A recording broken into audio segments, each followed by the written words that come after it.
This conference will now be recorded. And can everyone see the presentation screen just fine? Yes. Stites, I can. Good. And if you're a member of the public who's logged on, or if you're calling in, I put in the chat, if you're logging in just as a member of the public, just to view and like to voice a public comment, just let me know in the chat and I'll recognize you at that time. If you're calling in, just wait a little bit and I'll open it up and we'll just try and manage it that way. Doesn't look like we've got too many folks outside of staff and council, so it shouldn't be too hard to juggle.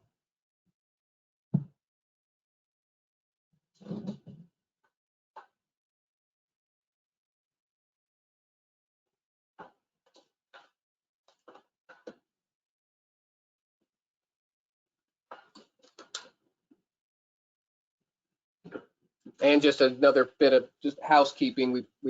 I noted this when we sent out the agenda last week, but it's modified just a little bit. I know the city manager mentioned that we might be playing around with the format just to see if there's changes that might stick, if we like better.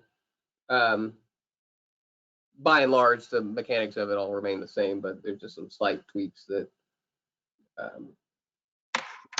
last week, and kind of gave Mayor a play-by-play on how they would be worked. Okay, at 6 o'clock, we're going to begin the council meeting February the 8th, 2021. We'll start off with the Pledge of Allegiance. I pledge allegiance to the flag of the United States of America and to the republic for which it stands, one nation, under God, indivisible, with liberty and justice for all. Okay. With that, the next item is to approve the agenda from January the 25th. And with this, we're hitting a new format here. This is going to be a consent agenda for both these items, the meeting minutes and the statement of the bills paid in the amount of $358,024.03. So this will be a new process. Mr. Mayor, I make a motion to approve the consent agenda as presented. Second. We have a motion and a second to approve the consent agenda. Would the clerk please call roll? Cahar? I'm here. Can you hear me? Yes, ma'am. And did you hear that motion to approve the consent agenda? Second. Or yes. Yes, I didn't hear it. You're voting no, Carolyn, sorry. What do you need me to do? You vote in favor of that motion to approve the consent agenda? Yes. Perfect. Malott? Yes. Shriver? Yes. Stites? Yes. Adams?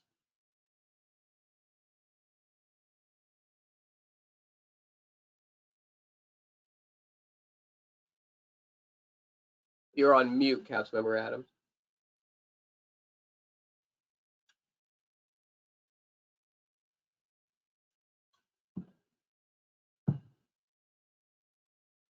Hey, Zach, I see two CAs. I'm not sure one's green and one's red. Yeah, I do too. Yeah.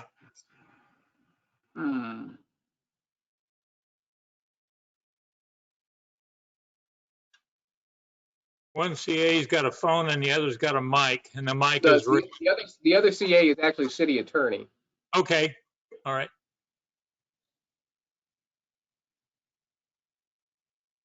Yeah, the one is. The red one with the mic is Councilmember Adams. Yes. So it appears like he is logged on but on mute. Okay. If you give me just a second, I'm calling.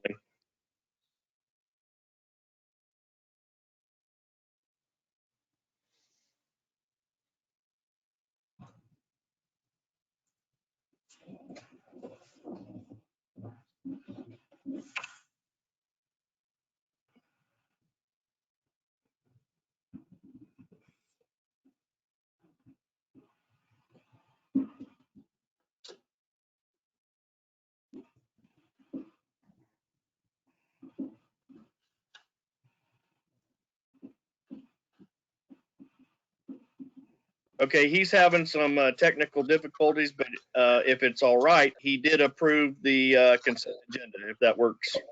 And I've got him on the phone while he's working on it. Then I've got it at the vote at 5-0 motion. Okay, I think we'll go ahead and approve that then. Okay, thank you. Thank you, Chuck. So, all right, the next item on the agenda will be requests or comments from the public.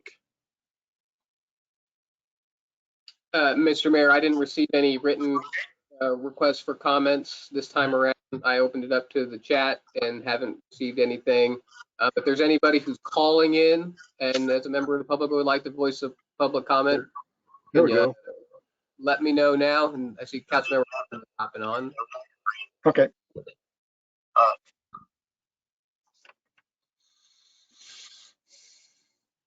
Okay, And there does I'm not not appear to getting be anyone. Okay, very good. We'll move on to the next item on the agenda, which is consider addendum number 1 to the 2020 Municipal Solid Waste Recycling Agreement. And Mayor, I don't mean to interrupt, but Councilman Adams should be live now, it looks like. All right, Yes, thank you. sir. Chuck Adams, you okay? I'm good, Okay, very good. with a little help from my friends. Mr. Mayor, on this item, this contract addendum, as it's noted in the agenda memo, really just cleans up 2 items that are currently in the previously approved contract. So one is the house count. So we use 1,100 addresses as our base house count when we were calculating for budgetary purposes. Now that Casey Disposal has been in and running the for about a month, they've recommended that 27 addresses be added to that, and they've kind of sent their documentation. Most of those addresses are on the eastern portion of the city in that South 94th Street area. The reason that those were missed in the first calculation was because of Waste Management previously counted those in their KCK routes, and those were actually serviced on Fridays. But they're all, the majority of them anyway, anyone who's called in has been taken care of. They've got the new bins, and so this is really just cleaning that up. The house count can only be adjusted once a year, so we shouldn't have to do this very often. I doubt we'll do it very often in the life of the contract. The other item that this would amend is it's really just placement of some of the larger containers at the city parks.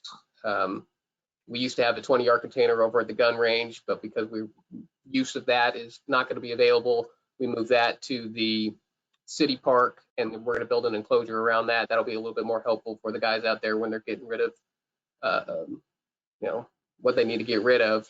None of these changes have any effect on ultimate billing to the residents in the 2020 billing cycle. So no changes are going to be needed on that front. If you've got any other questions, I'd be happy to answer them, but that is the long and short of the addendum to the solid waste and recycling agreement. It's just adding 27 households. Yes, sir. It's Thank you. formalizing those additions. I mean, they were being serviced anyway, but this Yeah, right. solidifies that house count. Okay, I understand. Okay, thank you.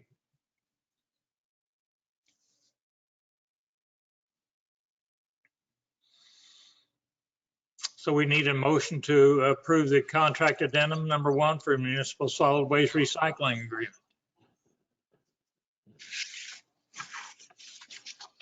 I move to approve addendum number 1 to the 2020 Municipal Solid Waste and Recycling Agreement. Second. I Okay, have a question are there any other questions? before we vote. There are, the addresses on 94th Street are not KCK addresses, are they? No, sir. There were a couple that when they saw the new bins being swapped out would call us saying, hey, where's our new bins? These are the ones on the east side of 94th Street, but those are on the KCK side and not included in the contract. So nobody on the KCK side is sneaking into our Casey disposal contract. Okay, great. Thank you. Are there any other questions or comments? Okay, if not, we have a motion and a second. Would the clerk please call roll? Cahar, Yes. Malat, Yes. Shriver, Yes. Stites, Yes. Adams. Yes. Okay, thank you. Next item on the agenda will be the review closure of Steel Road between K32 and Crestwood Drive. Mike, Thank you, Mayor. go I'll ahead. take this item here. So as you know, at your November 23rd, 2020 meeting, the City Council adopted Resolution 2020-16 that closed a section of Steel Road basically from K32 up to Crestwood. That action did not abandon the right of way, but simply closed the road. There was a number of items stated in the resolution, but primarily they had to do with the condition of the road. They had to do with the limited use of the road, and primarily those two, and that there are no actual access points off of this road. I see Zach just put up, just for reference, there was a slide before this just giving you an area, and then this slide, which is the 2019 PACER rating of this section of road. As you note, it's rated, I believe, as a 1, and it has a general width of about 13 feet, though it varies from 8 to 9 feet up to about 15 feet, but they assigned 13 feet. As you know, after that meeting, we did place permanent signage on the road. We had temporary closures using type 3 barricades for a couple of months prior to that. After those were installed, we did hear from Mr. Bruce Hollenbeck at 9664 Crestwood, who indicated that the closure of the road made it difficult for him to back a truck and trailer into his lot, that he typically used this section of speaker in order to pull up and then back into his driveway. I would concur with Mr. Hollenbeck. I'm sure it is more difficult to back into the driveway using a truck and trailer. Though I would note these are residential properties and residential uses. So since that time, staff has, and with the council's feedback, I know that council has gotten a call or two about this item and asked us to put it back on the agenda for some further discussion. Again, we're talking about 300-foot length of road. The pavement generally varies from 10 to 15 feet in width, so it is effectively a single lane of roadway or comparable to a driveway. There is quite a bit of road right-of-way in this area, approximately 90 feet. Can't tell you why, but when you measure it, it's about 90 feet. And again, as I noted, the PACER rating is a 1 rating. And part of the reason we recommended closing it is because we had gotten complaints about the condition of the road. Again, we recognize Mr. Hollenbeck's difficulties. I think the questions for us tonight, are there other options short of opening the road? Again, other than for a single user. And I think we noted a few of those in the agenda memo. That being, is there a mechanism to provide an access point closer to K32? There could be the abandonment of the right-of-way, in which case the right-of-way goes 45 feet either side. We did not initially recommend that because once you've abandoned the roadway, obviously then it's owned by whoever the private parties are. And if you wanted to reopen it, you would have to reacquire that right-of-way or find a way to do it. As noted in this picture, there's also some land bank property adjacent that we had suggested maybe there's an opportunity for a better access point up there where maybe the truck could pull up and back in as you go up Crestwood Drive. I think it still remains our position that the road was closed for the purposes that we stated. It is a very low volume road, very limited use. There are no driveways. It has a, very small PACER rating. And it really gets down to, is this the place you want to spend public funds? And I know people can say we just spend a little here, a little there. But again, you have a road that doesn't meet even some minimum width requirements to it for a 2-lane road. So with that, we're happy to take any comments. Just for reference, also spoke to our city attorney about, are there any kind of liability related issues to reopening once we've closed it? And if those questions come up, she'll be happy to answer. So Mayor, with that, I would turn it over to the council. Be happy to answer questions and decide if there's any further action that needs to be taken. Okay, Mike, thank you. This is Chuck Stites. Hey, so I guess getting into what you just hit on there at the end, Mike. So are there liabilities on the city side of opening up this road that could potentially create a problem if it doesn't meet the widths of a 2-lane road? What are the liabilities of reopening? I think Lisa's on. She may want to touch on them. Are you there, Lisa? Go ahead. I am here.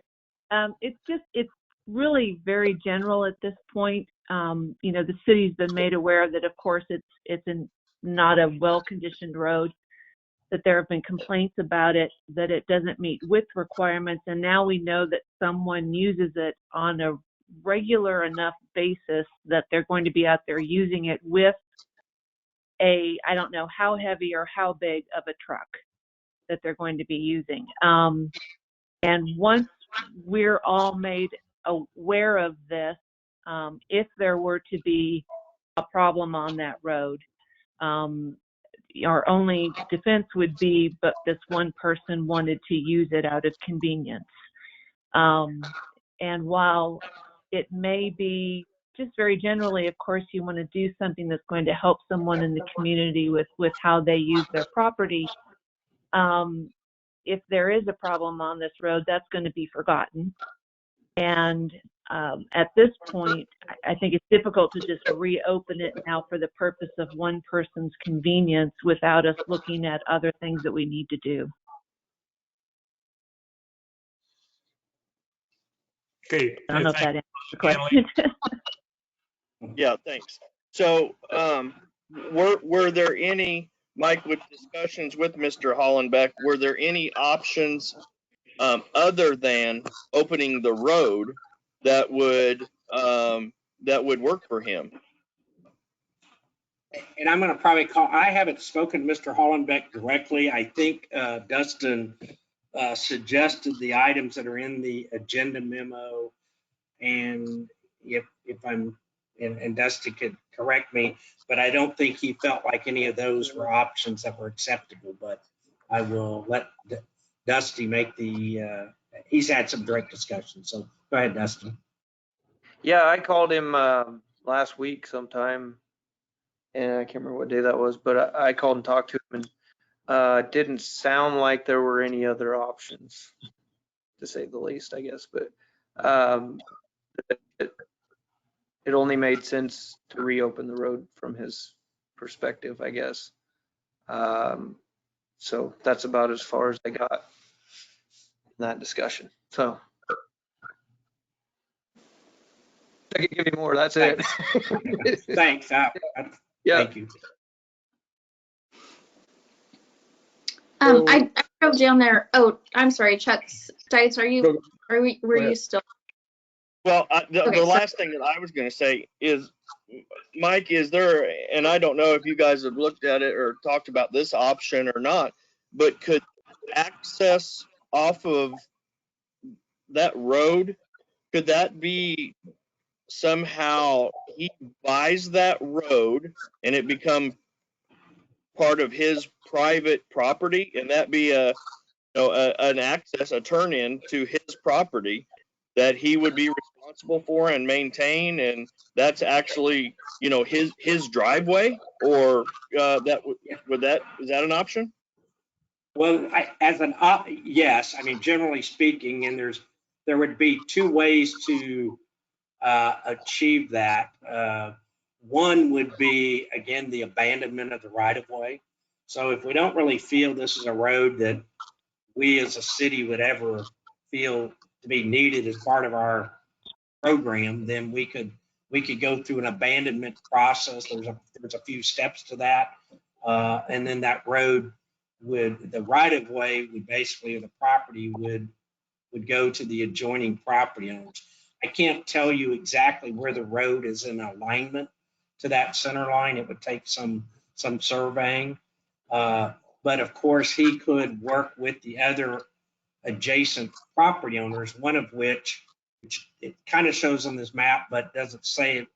The very corner lot on K32 that's being circled there, that is also a land bank property. So there, we would have some ability to work with the land bank on transitioning any abandoned right of way along with that property, to another buyer. There would be some cost associated with that. And then the other option, and I believe we'd have to go through an acquisition process, but you could basically sell the entire right of way to a single person. Again, it's like a public property sale. So we would have to do it by a sealed bid system. So, I mean, I don't know if anybody else would have interest to buy it, but we would have to go through a sealed bid process, as I understand, to sell public property, both by our rules and by, I think, the way the state has it set up for sale of public property. But it's an option that could be done. Okay, thanks. Sure. Would we be blocking access to that corner lot? So we'd have a lot with no access? It potentially, though it does have access to K32. I think the more likely, at least what's been discussed in the past, is, does that become part of a larger parcel in there that somebody would develop it more commercially with a commercial driveway off of the road? So that's somewhat of a KDOT question, because they would have to do it. Now, they would probably, they do have access plans along K32, and they generally, there's, I think, a 300-foot separation between drives is their recommendation. And obviously 98th Street and K32, I would consider to be a quasi-major intersection. It is likely a candidate at some point for a signalized intersection. I'm not saying that's today or tomorrow, but that would be a potential signalized intersection there at 98th Street. The property to the west of that corner lot is not in the land bank, correct? Correct. It's individually owned. And then the next property is one that we have been in discussions about it being, it's clearly an unsafe building. I mean, it's dilapidated and overgrown, has code related issues. There's some ownership issues with that one. And then on the very corner of 98th and Crestwood, I guess that is, the very small lot actually is owned by the city. And so we maintain that very corner lot. Other than the one house where you see cars parked with the circle drive, none of those other properties are occupied by people. There may be structures, but they're not occupied at this time. Did you say the city owns that lot at the corner? It does. I'm not sure how we got it, but we own it. So it was probably a land bank property that got deeded to us at some point or another.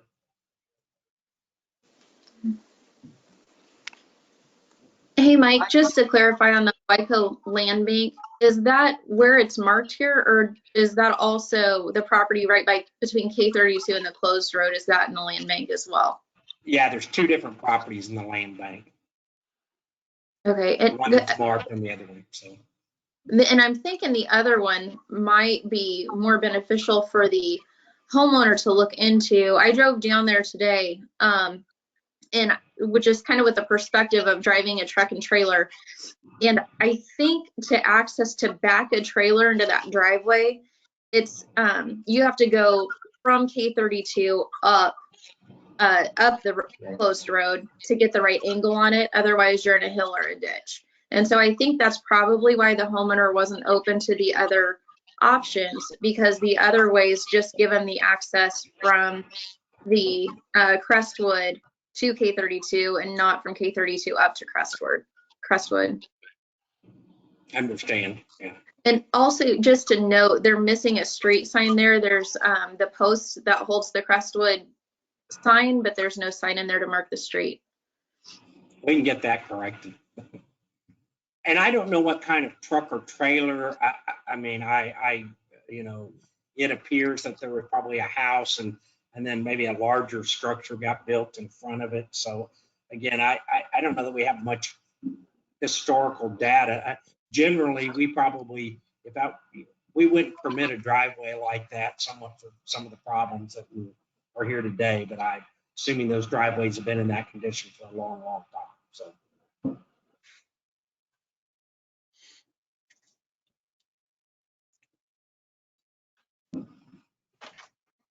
So Mike, I have a question. Oh, sorry. Somebody else going. So if access off of 98th Street, off K32, you go north, and Zach, if you want to follow with the arrow and kind of and then turn right there at Crestwood, and then I'm just picturing driving a truck and a trailer, could they then turn left there and go up and then back that trailer down? Back it down the closed road. If there was a barricade, set back down, I don't know how long the trailer is, but if the barricade was back down to about the O of road, would that then in turn let him facing the direction that he wanted to go originally, and then back right down into his place? Does that make sense, what I was saying? Yeah, and I think we set the signs back, and that was I think one of the items that we discussed, or Dustin talked with him. I mean, if it's a matter of moving the closed portion back, 50 more feet or something of that nature, I don't know that is a, that would be an issue for us. It doesn't sound like it's an issue to us, but apparently, according to Dustin and you, Mike, Mr. Hollenbeck has not agreed with that option. So there again, you're trying to make. I understand why you're trying to help out the situation, but apparently nothing would suit him other than opening the road, and that causes all kinds of problems to reopen the road. So.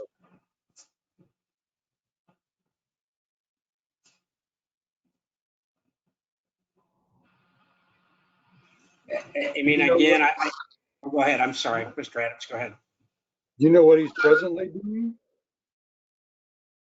I'm sorry? Do we know what he's presently doing with his rig? I do not, unless Dustin knows. I'm assuming he's backing him in there in some way. I've been by there a few times. I haven't seen it on the street or setting anywhere. And again, I'm not sure what size truck and trailer or what's on it or what it uses.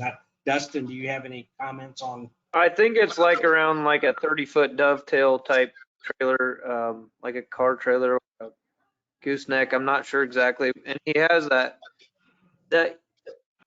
yellow rectangle is his shop, so I know he goes into that shop. There's a big shop door that you can see open from the road. So I think he kind of backs towards that shop sometimes.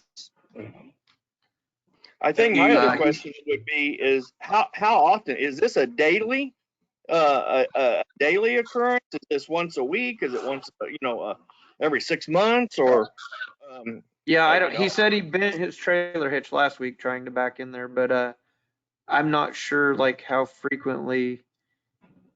I don't think it's daily, but it's maybe once a week or something, the way he kind of made it sound. I'm not 100% sure on that. I had a question or a comment or whatever about it. If we abandoned that, if we abandoned that, you said that he could possibly make that a driveway, a private driveway off of 32 highway, and it would revert back to the original landowners. Is that what I'm hearing? If you do any public right of way, the city can abandon it if they find that it no longer has a public purpose. And Lisa could probably talk to the details of it. I know there has to be, I think, a public process, an adoption of an ordinance. But yeah, so the way it works is there's generally the request comes from an individual or individuals, not always, but so once it's abandoned, so that first there's kind of a petition to abandon it.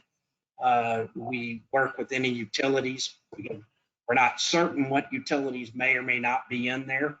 So if there's utilities in the right of way, they may request an easement be preserved, electric poles or underground water. We know there's no sewer lines in there.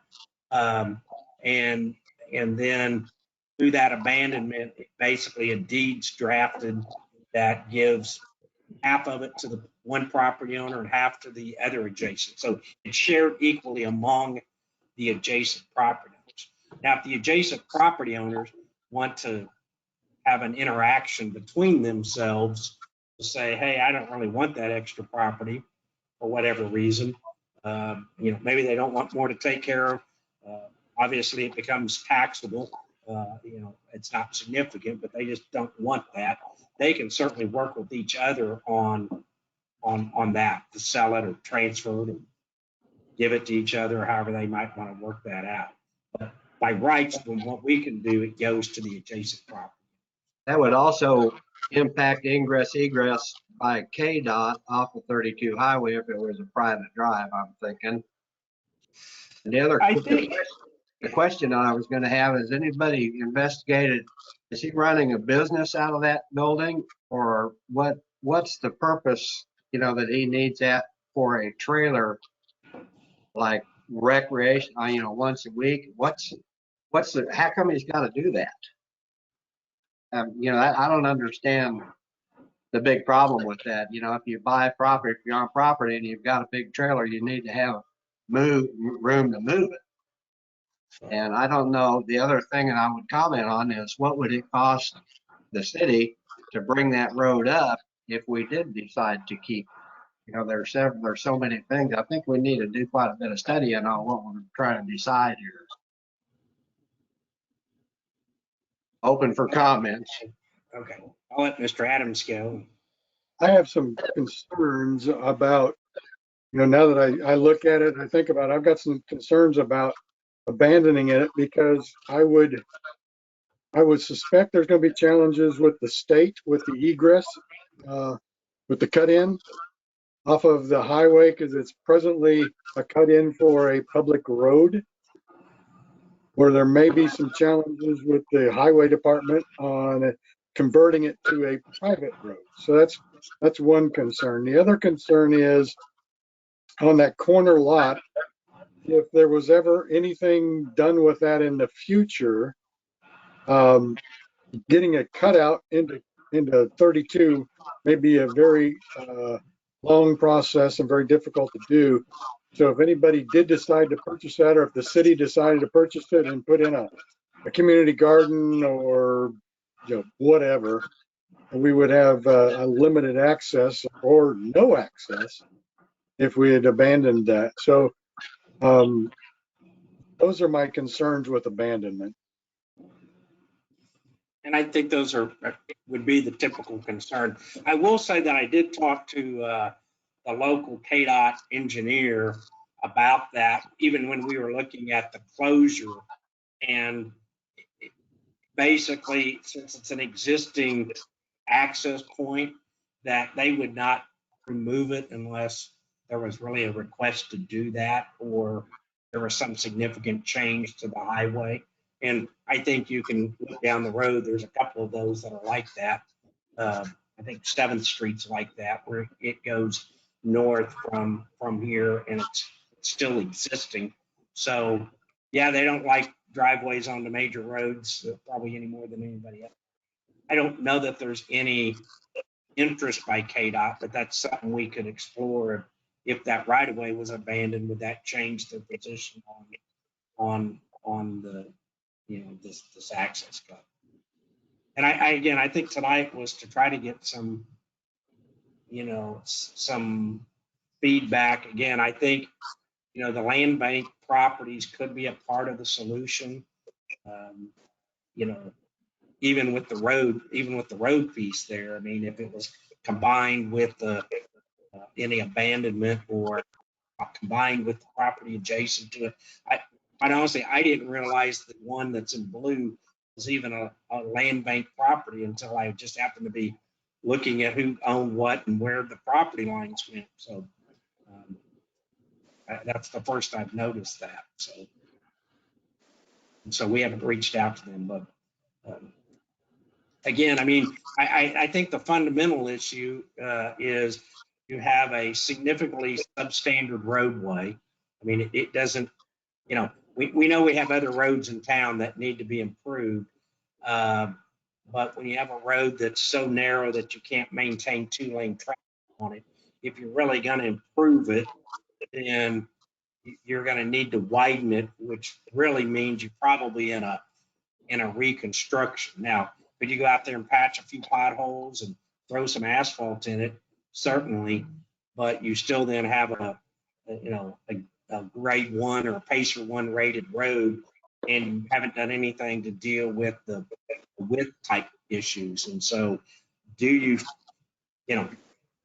spend money on this road at this point from a priority, or is this a road that you may want to keep the right of way, but for future purpose?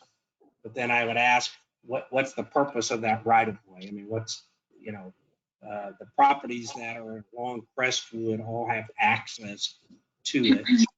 One lot, which is a land bank lot, that would be the only one that really, if you didn't have access off the K32, wouldn't have access. And is it important to do that now versus later? That's kind of the down and dirty to it. So, Mike, could you remind me who owns the land right next to the land bank property on K32? I don't know the person's. It is held privately. The one right immediately to the west. I don't recall the person's name. I was just thinking along those lines of if the homeowner really wanted to purchase the land bank property on the corner of K32, then he would own both sides of that. So if we were to choose to not maintain it in the future, a lot of that would go to him anyway. Right. But I mean, I personally don't see reopening the whole road, but if we can find a good option for him, that doesn't cost a lot of taxpayer dollars, that's my feeling on it, is if we can work with him without charging our city more, then that would be the best case scenario. Well, and I think that's what I think staff concurs, right? And that's why we threw these in here. I mean, they need more to explore them more fully. It may be getting with some of those, you got the land bank properties, maybe that other property owner, along with Mr. Hollenbeck, and, is there some quote reconfiguration of this that works for him and maybe his neighbors as well? We're certainly happy to do that. And that's really, I think, our position is we would, like to explore all the options before just reopening the road or reopen it.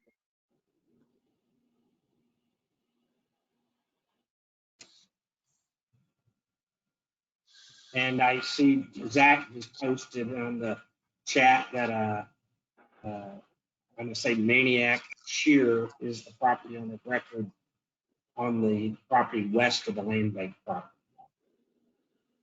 I assume. And so Mayor, I would say there's no action required unless you all. I really don't hear many options that are very attractive. And I think it's a lot of energy wasted, not wasted, but directed toward one individual and a road that doesn't even qualify for a road as far as I'm concerned. But and I really can't see us spending any money on it. So there again, I think one of the comments that was made about moving the barricades back farther on that section, that's our only option. And if he doesn't like that, then that's about all we can do. So if there are no further discussion on that, we will move on to the next item on the agenda. Okay, the next item. Okay, the next item is to review existing ordinance language related to sidewalk maintenance. At our last meeting, or maybe a meeting before that, Councilmember Kahar raised the question about sidewalk maintenance. I think at the time the discussion was primarily about snow removal, probably very timely over the last few days with what we've had out there. But I had a little further discussion and felt that it's probably best to bring up the two sections of our code that relate to sidewalk maintenance, put a little background around that. So the first section mainly has to do with removal of snow from sidewalks. This has been in our code before 2005. It's probably in a lot of codes in a lot of cities. More than likely, it was standard LKN language. This is one of those that every place I've ever seen it creates discussion. I'll put it that way. And more times than not, what the issue, and take a sidewalk anywhere. I'm not picking a specific sidewalk. More times than not, the issue is one neighbor shovels their sidewalk and the other neighbor doesn't shovel the sidewalk. And the neighbor who does shovel the sidewalk likes to walk or take walks and gets upset that the neighbor didn't do it. And then the city becomes engaged because they call and said, you didn't take care of the sidewalks. I don't really know many places that do active enforcement of sidewalk clearing. And so, I think this is typical language. Whether it should be there at all, I think you could certainly make arguments for it. The other thing that typically comes up around sidewalk maintenance, around clearing of snow is, and I think those are where they started at, there's a difference between a sidewalk and a trail or a multi-purpose pathway. So typically sidewalks are those things that are 5 feet in width. They're really designed only for pedestrian purposes. That's really their primary purpose. Where a multi-purpose trail is generally wider, 10 feet, and for both bicycles and people walking and things like that. Typically trails and those types of things fall to the city to maintain, because they're generally part of a bigger trail system, where sidewalks typically fall to the homeowner. Or in some cases an HOA if there's sidewalks that aren't in front of homes that are along a road or a corridor. So snow removal is one issue. And I think you have to ask the question is, how concerned are we with snow being removed from sidewalks at all? I mean, honestly, I think that's the thing. It generally creates more discussion and more challenges than maybe it's, certainly it's in the code. Certainly you could cite. Certainly you could go have city staff go out and clean sidewalks and charge it back to the property owners. I don't think that that's a really good use of public, of our, our limited public staff, in my opinion. The second area is really around repairs of sidewalk, and what you see, and you've probably seen this in a lot of cities, you have sidewalks that are built along arterials and collectors, i.e. for us, like in Edwardsville Drive or Kansas Avenue, where there's generally not houses along there. Sometimes you'll have subdivisions that'll be built, so you have an access into a subdivision, there's sidewalks along there, but they're really part of a broader right-of-way, or they're in an industrial or in a commercial area like we see on Village South Parkway. So part of that bigger project, and those typically get maintained by a developer. Then you have the ones that are in front of people's homes, and what often happens is over time, like anything, sidewalks begin to crumble, the trees push up, the roots push them up, they break. People begin complaining about the status of those sidewalks. And the city, in pretty much every code I've ever read, says, well, the sidewalks are your responsibility. Then people aren't happy that they're going to have to pay for the sidewalk, even though maybe the developer or somebody else put it in originally. And somewhere along the way, you come up with a program where the city pays 50%, the homeowner pays 50%, and maybe some get done and some don't get done. And you end up with a series of sidewalks in different states of condition. So I think the bigger question really on both of these is, what do you want the city to assume and understand that has a cost, but do you maintain sidewalks just like you do curbs and gutters and storm drains and streets and all the other things that we do because they're in the public right of way? Or do you want the homeowner to be responsible for those or some portion of those? That's really the broader question. My suggestion would just be, whether it is snow removal or sidewalk maintenance, that if the city is installing it where homeowners currently live, or if the city is installing it at all, then it would be the city's responsibility to maintain it, instead of us installing it and say, okay, now homeowner, we've installed this on our right of way, now you have to plow it or you have to repair it as those needs come about. I think that's different when it's in a homeowners association and new subdivision where they're going to maintain it, and that can be in our zoning rules.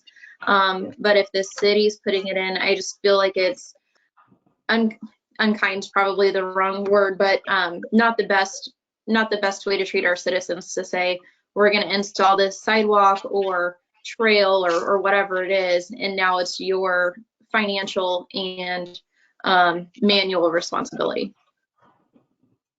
Carolyn, I agree.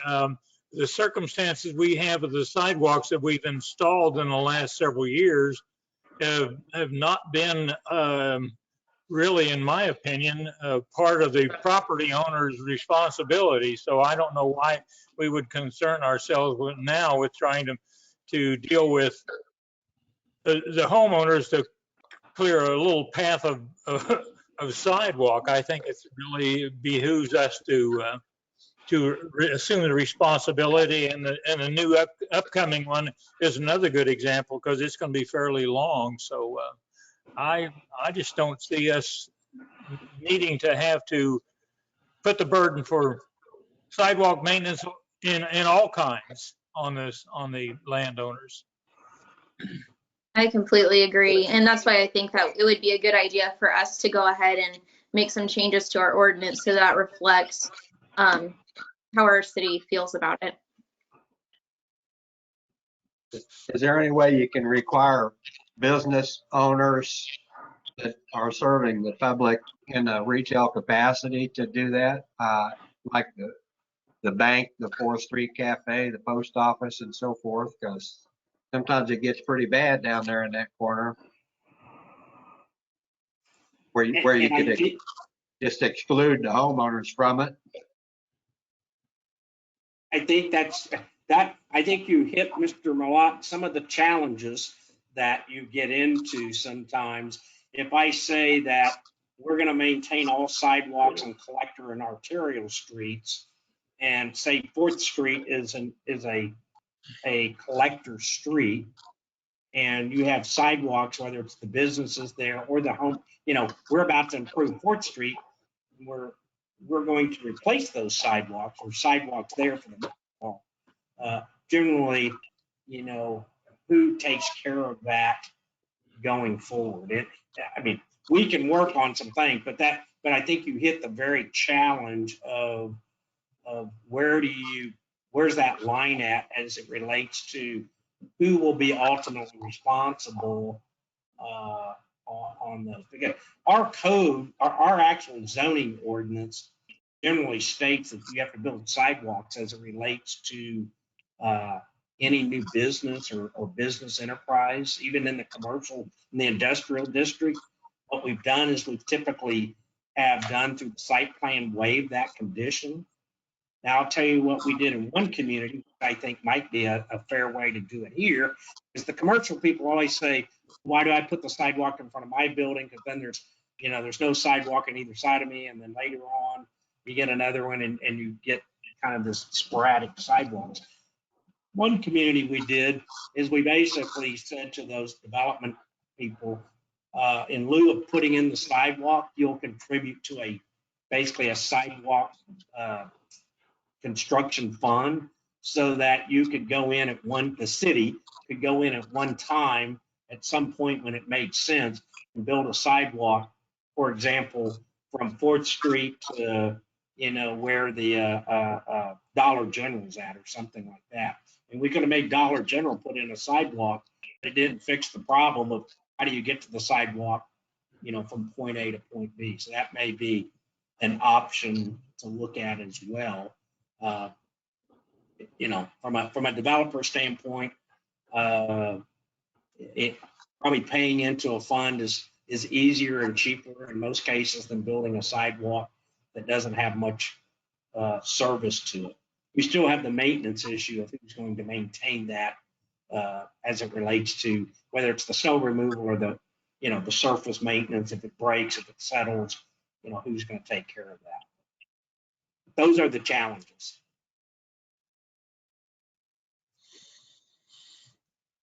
And this is Lisa, if I can just jump in for a little bit. Mike is right that these are in virtually every city. Very few are enforced. I know a couple around here who enforce them more than others. But one of the reasons these were put in is that it is impossible for the city to know as a city which sidewalks may have an icy problem or a snowpack problem or other sort of problem. But if we're responsible for clearing them, then if there's an accident or something happens, that's our responsibility. And it always made more sense to put that responsibility on the person living right next to the sidewalk, to know that there's an accumulation of ice and put down some salt, or that there's some other issue that they need to bring to the attention of the city, possibly. So that was one of the rationales. I know just these have been in place forever in most cities, that it would be impossible for the city to know where those dangerous situations are. And I personally think that's a terrible thing to do to our citizens, is say, okay, now here's a sidewalk in front of your house and you're going to get sued if you don't clear it off. I would rather even remove the ordinance altogether to where it says it doesn't specify who's responsible than for the city to install a sidewalk that opens up liability to that homeowner. Well, I mean, everything a city builds opens up possible liability to a homeowner. That's not the purpose of sidewalks. I mean, I suppose they could choose, would you rather have a sidewalk or not have a sidewalk? I don't know, but that's just, you then put you can say it's not the homeowner's responsibility. It will then de facto become our responsibility. As it should be if we're installing it, is my opinion. If the homeowner's installing it, I understand that. But if we are, No, then the home. we shouldn't push that. Well, I on. agree that there's a difference between a sidewalk that's put in as part of a development with the homes association and it's connecting neighborhoods, and one that is almost serves kind of as a trail, you know, along a business district sort of thing, and the homes are set back, and they wouldn't know any more than the city necessarily what's going on in that sidewalk. So I can see that distinction, most definitely. Yeah. But I just, if you start to get into the neighborhood, you know, there's homes associations that probably already require their residents to do that, and even if we say they don't have to, the HOA can still say they do. Right, and that's why in my proposal, I suggested if it was in a subdivision or a development, that they would assume that responsibility, and we can put that in our zoning. But if the city is installing along 98th Street or Kansas Avenue or 110th Street or one of our projects, that either we remove that ordinance of the homeowners being responsible and have that in their development agreement, or we either remove it altogether or change the wording. Right. No, that was my distinction, was the ones by the homes. There's a more logical nexus there, as opposed to one that, like I said, almost serves as a trail almost, you know, and not so much as that typical pedestrian sidewalk in a neighborhood. Yeah, all the ones that we have installed recently were part of a grant, and so that's why I'm kind of agreeing with Carolyn, you know, about why would you make a homeowner responsibility when the sidewalk was put in, it was because the part of a grant. So, and none of our neighborhoods developments have sidewalks anyway. So why worry about it? Mike, I think when you said something just a few minutes ago, you actually limited it to arterial pathways or driveways or roads, I'm sorry, arterial roads, which is an interesting designation. Well, I think I said arterials and collectors, because if you remember in our street study, so you have, and we may have to refine that a little bit, but you know, arterials and collectors are generally those roads that I think we're primarily talking about. So, you know, Edwardsville Drive at 98th Street, you know, 110th Street, Riverviews, you know, those are roads that you typically are going to be as part of a road improvement project, putting in sidewalks. And then, you know, you get ones that are unique. And so I would say the sidewalk that was built along Edwardsville Drive behind, I don't know why I always want to call it Shelton, Williamson Farms, you know, that's kind of an odd one because you have houses that back up, you know, so they have sidewalks. I don't know if they have sidewalks in front, but you have sidewalks that are actually behind the backyard. And, you know, those are the ones sometimes you get to be difficult. Now, we maintain that. We have, since, you know, I mean, as far as mowing it and other maintenance and put the sidewalks in. And so I would assume we would continue to do that. I think where it gets, where we have to be careful is if it's in a commercial district. You know, if it could be a local road in a commercial district. So let's assume you had a multifamily housing project go in up north and they put sidewalks in as part of that, but it's along the street. So a street is built and they put the sidewalks in and they, you know, and then you pull in and you have parking and that. Certainly the interior sidewalks on private property, absolutely their responsibility. Or again, the hotel, you know, so their project, that whole Village South project, assume that those sidewalks then serve the businesses. And so that could be on a local road, that could be on a collector. I mean, it could be on any number of streets. And so we just have to find the right dividing point between those two.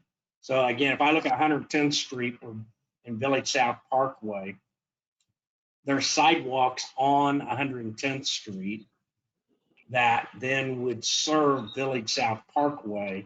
And Village South Parkway is a commercial district, whereas 110th Street is a arterial road. So would we maintain those on the arterial road, but then require the developer or that group to maintain them on a road, even though it's a local road? So it can be classified as a local road, but it's a commercial purpose. I think they should take care of those particular sidewalks because they're built as part of the broader project. Mike, couldn't we just remove the verbiage of arterial and collector out of it and focus more on who installed it? Because in that case, the developer installed it, so they would care for it. Or the multi-housing unit, that example, that developer installed it, so they would care for it. And a subdivision, if a developer of the subdivision installs it, then the HOA cares for it. But if the city installs it, then that would remove that from the homeowner. Wouldn't that eliminate a lot of that gray area? It might. I mean, I think just long term, who's going to remember who put what where sometimes? And so, and it doesn't have to be by the street. I'm just using that as an example. I mean, I think the ones we're talking about generally, you know, I mean, if you take Kansas Avenue, those improvements, I mean, you have some through there where the sidewalk is in front of nothing. I mean, just fields. And you have some sections where it's in front of a house, just like you might find in a regular residential neighborhood. But you can't start and stop, start and stop. So I would say if we're going to maintain that right of way, by maintaining it, I think you also have to look at, do you mow it to a certain level from, you know, from the sidewalk to the curb, that general area. You know, you might as well just assume it all. I mean, there's some cost, obviously, but you probably get a better product at the end of the day.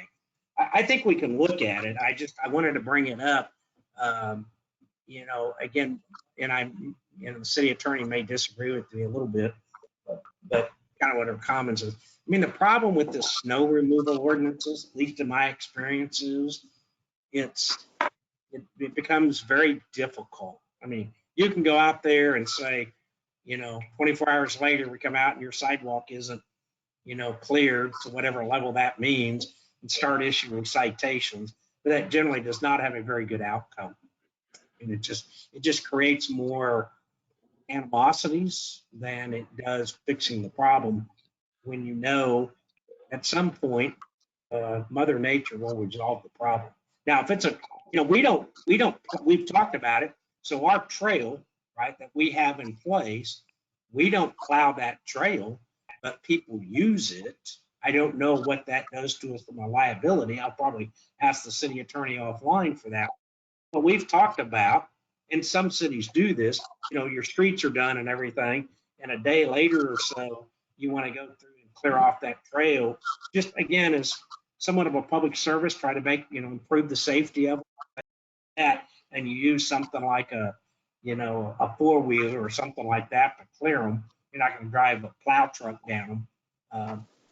You know, but we don't today go out there and clear those trails for public use and people use it. I don't know if that's a problem. Not necessarily, not if we just remove the verbiage altogether. I just don't know left.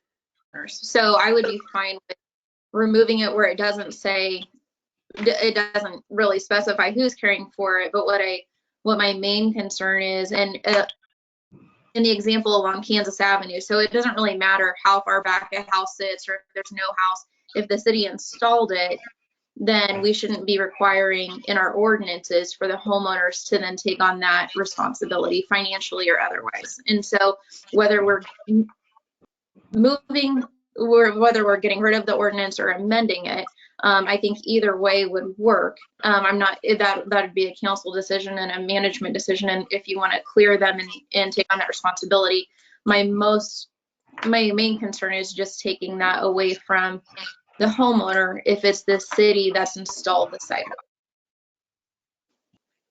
Okay. Or do we just not do anything because we haven't enforced it anyway? Oh, I'm of the opinion, again, city attorney can, you know, if it's something you're not going to do, enforce or whatever, you should probably amend it or get rid of it, because then the question comes in, if you're not going to enforce it, why do you have it? And if you're not enforcing it on yourselves, as well, right? I mean, so, Yeah. I mean, I would either amend it or delete it personally, but. Yeah, the other concern is the precedent. If you're not going to enforce this rule, what other rules are you Right. going to enforce or just overlook? Yeah. Right. I mean, there's always those times when you have to use judgment, right? I mean, everybody always uses the speed limit, you know, but that's one that's universal. Everybody's treated the same. But can an officer use judgment sometimes on, you know, if you're going 32 and a 30? I mean, technically it's a violation, but judgment say, hey, that's not a big, you know, that's not a big deal. I mean, these get into more difficult to be judgment on which house do I say should clean it, which one shouldn't, and what is the standard? I mean, again, a few years, you know, Lawrence, you hear this one a lot in Lawrence. This is a challenge if you watch any of the newspapers. And I think even a few years ago, Bonner Springs, this came up where they were enforcing their rule pretty strongly, and you know, it created quite a bit of discussions. And so we'll come back with something.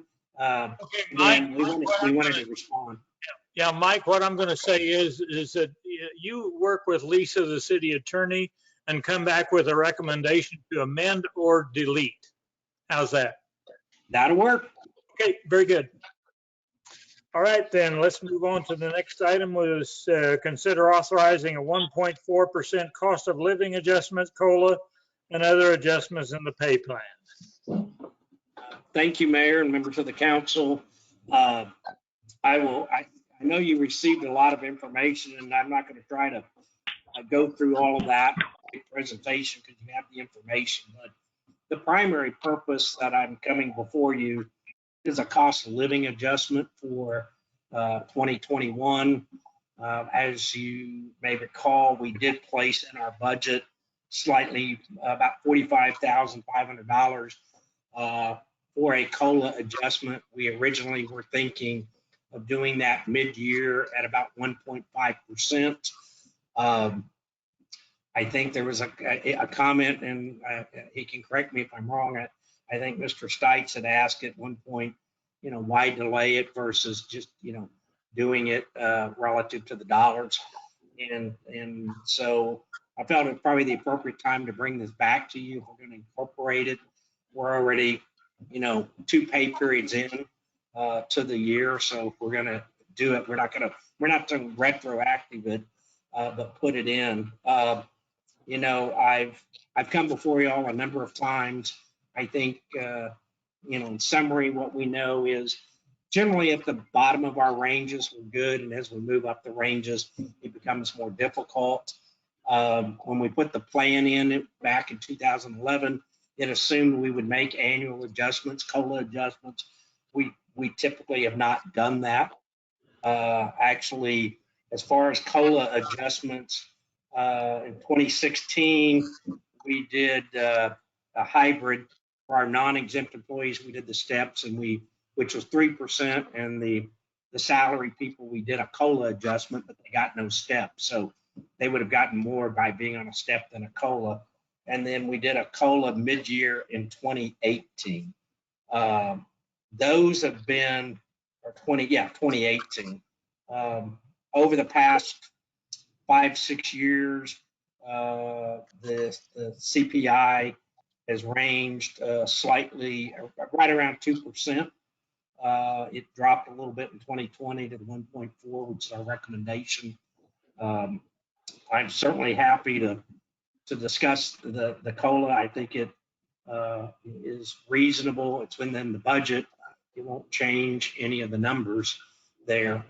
The second item is really just more of it has no budgetary impacts. Every year we discuss in our budget of whether or not we're going to give step increases or not give step increases, give or not give COLAs. What we found is that basically our ranges in comparison to the market, and we have 2 very recent pay studies that were done by Springstead and Baker Tilly, which have subsequently merged, you know, show what pretty much all the other plans show is that we're kind of have a very narrow band. We only have 7 steps. If you're using steps, it's generally 13 to 15 steps. Some just do a minimum and maximum. Again, my recommendation is just to kind of revise our plan. Again, every year we go through whether or not to adjust pay or not, so it doesn't have that impact. So my recommendation number 1 is to consider a cost of living adjustment that's in keeping with the 2020 CPI. Second item is, as it's shown on the memo, which is really just more of an adjustment to the plan that's already in place, and just basically adjustments to that, and we can kind of bring back a formal document showing how that plays out. So with that, I'd be happy to answer any questions Mayor or Council has. Are there any questions? I had a couple of them. You said, Mike, that there wouldn't be any budget adjustments, but with the second part of it, with the new grading system, wouldn't that affect our budget over the next several years? Well, only as it does now. That is, if you approve pay increases each year, then it does. So typically we've given 3% steps every year, at least since we put this plan in. I mean, certainly we always, like I say, in 2016, we only did it for the hourly and not for the others, but that's always a decision in budget. We always bring forward to you. So do most cities do 3% every year? It's pretty 2 to 3. It's been pretty typical. I mean, people that have step plans, they're adjusted annually. Generally, the question is, do they do step and COLA or just one or the other? But the experience I've seen, we get from the city manager, Zach sees this, and I'm sure others, this same discussion every year about what are people, what are they doing, and generally that's where it's at. Some go higher, but I would say that's rare where they're going. I don't see anybody giving 5 or 6 or 7%. And again, CPI has been around 2%. So even if you gave somebody a step plan without a COLA, you're basically giving them a 1% raise. If you think about the raise being separate from the cost of living. So. Mike, will this help with our competitiveness, both from an entry and a retention standpoint? Yeah, I think, yes. And I'll say, I mean, the COLA helps that. And actually, when I talk about COLA this year, we're not going to adjust, so to speak, adjust the pay ranges. People have already moved up their steps, so they're not going to move anymore this year. It's just the adjustment. Where we have a really difficult time, and I know both the chiefs can say this and probably others, we typically, if we want to go hire experienced people, we got to bring them in at, step 4, 5, things of that nature, and then they have no room to go, which, maybe they're coming here interim to go somewhere else. We don't really want that to happen. We would rather keep them long term. So yes, it definitely helps with that. We've seen, in the fire department, especially with paramedics, we've had 2 go to Lawrence recently. We had 1 go to Overland Park a couple of years ago. We had 1 go to KCK. Now I realize there's no way, we're not going to compete to the Overland Parks and the KCKs on the top end. I mean, KCK's pay range, I looked at their positions anywhere from 70 to 90% in their grades. I don't know how they even do that, but our minimums are slightly below the market. By market, we're slightly below what other people's minimums are. But as you move up, we get, I've shown you this many times. We get to be 15, 20, 30% below any comparable pay study out there. And so it gives us an opportunity for those employees that are here to stay here longer term if we have that range that's comparable to every other city around us that we have. Mike, you mentioned before that you'd be able to bring to us later or next time what that actually looks like. For me, it's easier if I'm looking at the numbers on a paper, if I'm looking at the studies and what the neighboring cities are making and what the adjustments look like and how much time's between the steps, and then as a budget impact, what does that look like for in 2 years, and then in 5 years, and then in 10 years, assuming, some things stay the same. I feel like there would be a bigger financial impact than the 1.4% that we talked about in the budget. I don't know if it would be beneficial, or if maybe the other council members are a lot more familiar than me with the numbers here, but it seems like it would be beneficial to have maybe a work session or something where we can look at the actual numbers and the actual effects financially with this, and then also with the retention that Councilman Adams had mentioned before.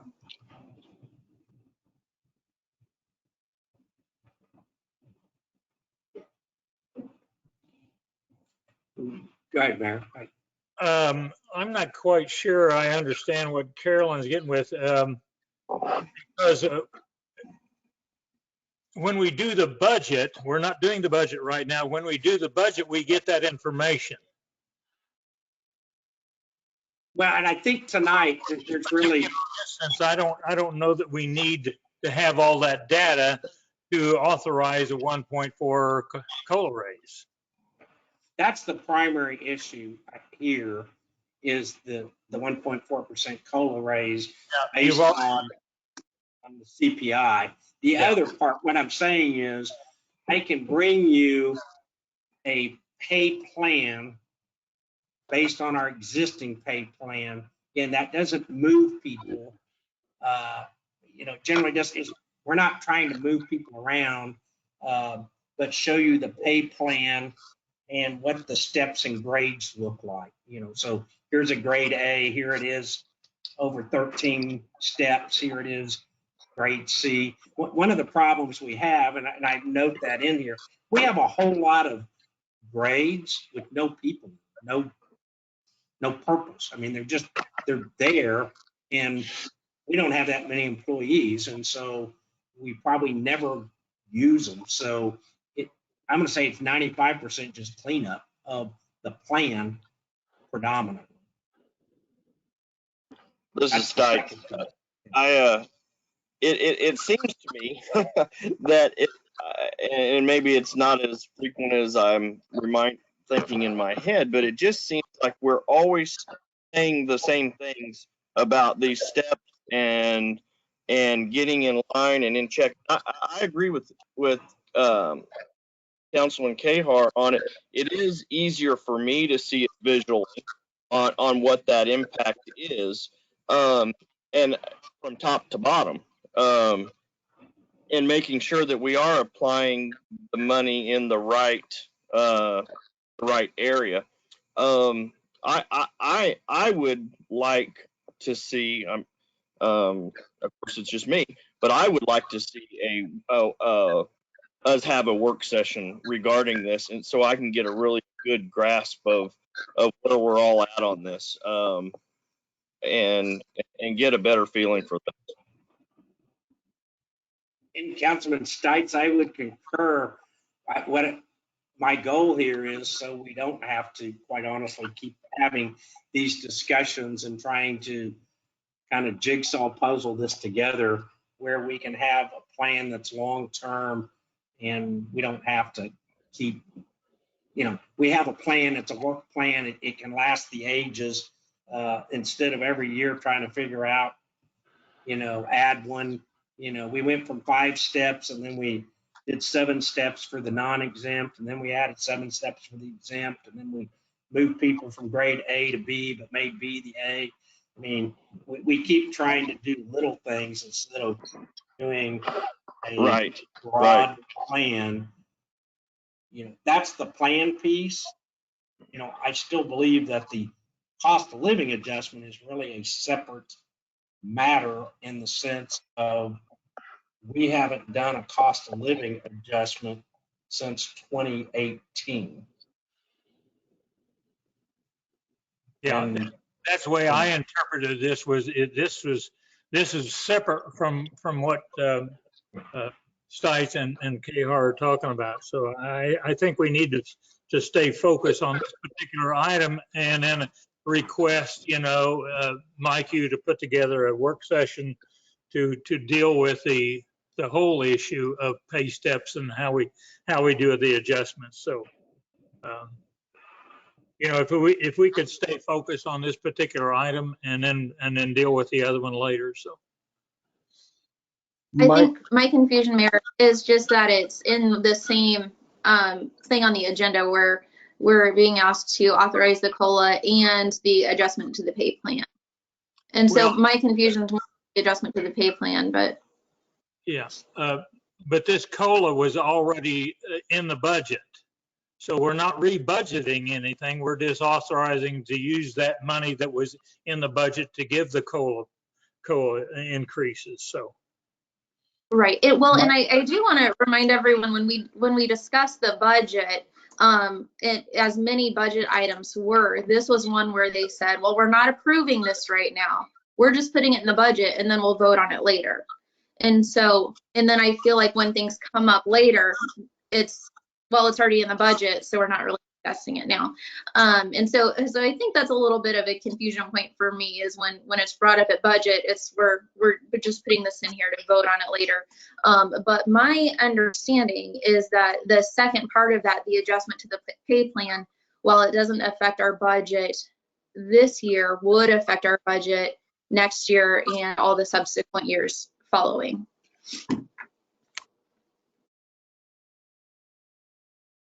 Mike, what was your proposal to when to start the COLA?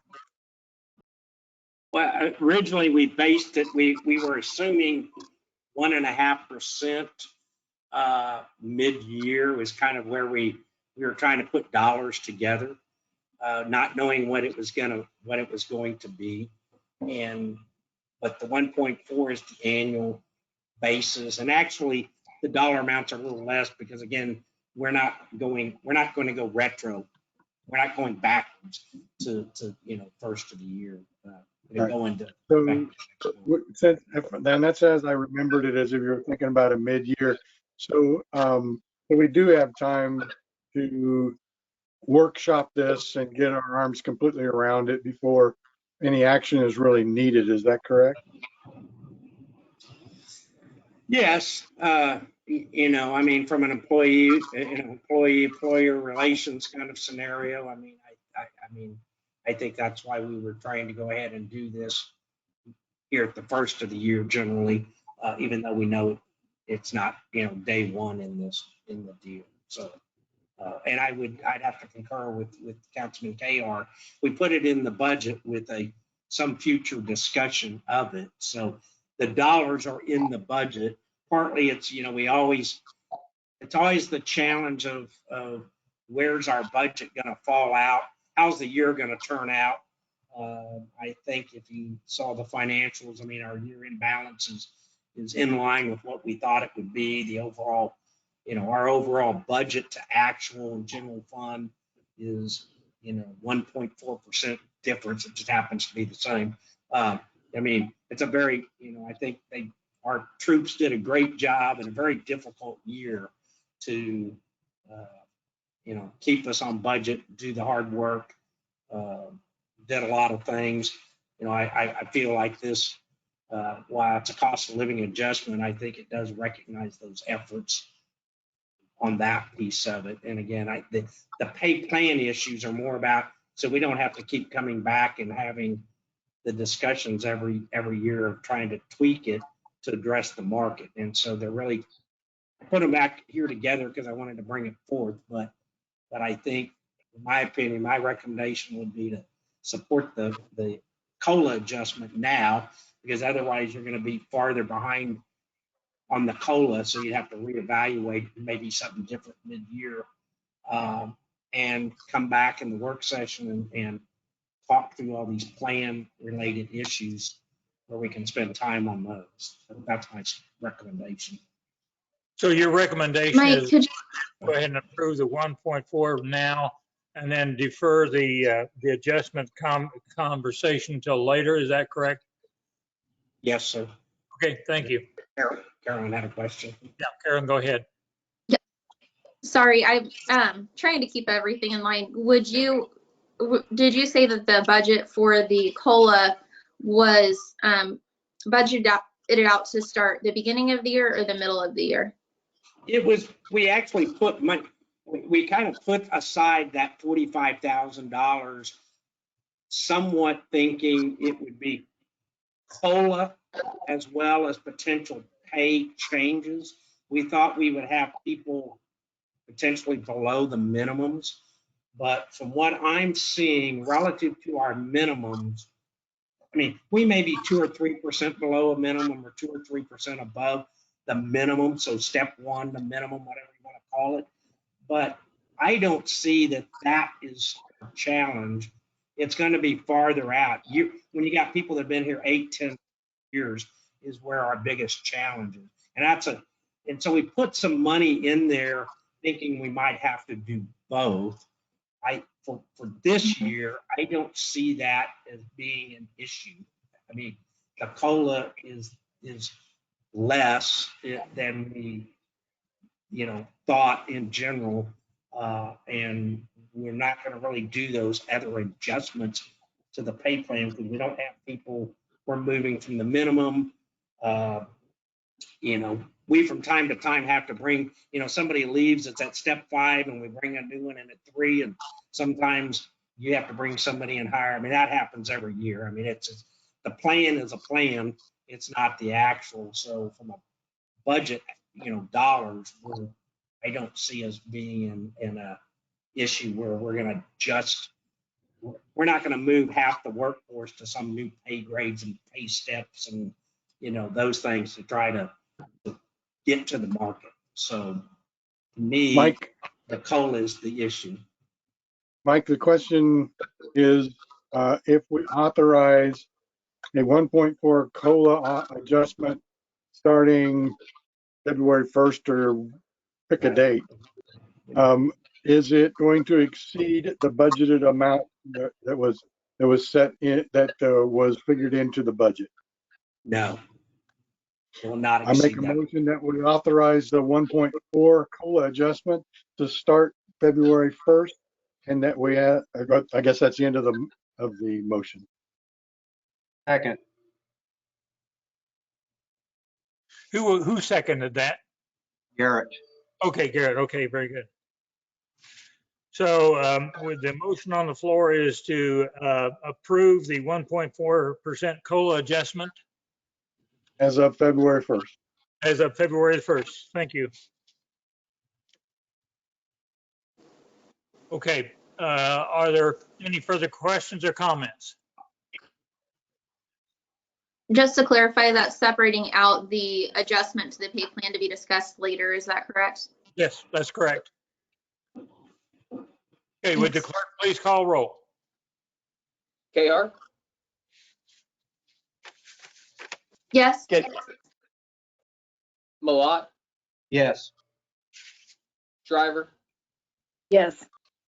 Stites, Yes. Adams. Yes.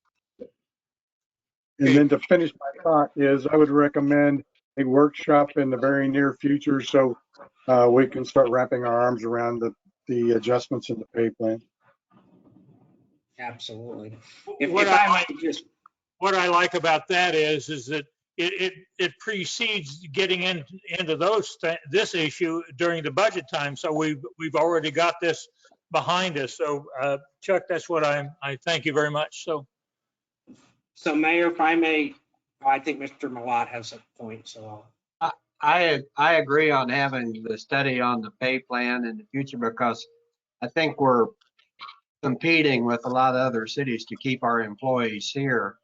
I think we need to make every effort that we can to keep them here and keep them happy. So that's just my 2 cents for it. So I'm glad that this motion went through, and I would like to see pretty good little adjustments on the pay schedule in the future. Thank you for that. Thank you very much. Okay. Mayor, if I may just say, I do want to say thank you. I know these are always difficult discussions, and I know that the employees work hard, and I know y'all support them in many, many ways. And so on behalf of the entire city staff, thank you. And I'm sure each of them would thank you personally if they see you. So I do appreciate it. And I know it's a difficult discussion, and we'll get to that second phase and go through that. So thank you. Mike, thank you very much. And so you're up here on this next item, the municipal court. So we're readjusting the agendas here a little bit. So Mike, go ahead with your staff presentation. These next two items, I have my trusty assistant, Zach, will hit both of these, and I'll be here to answer any questions that there may be on the staff reports.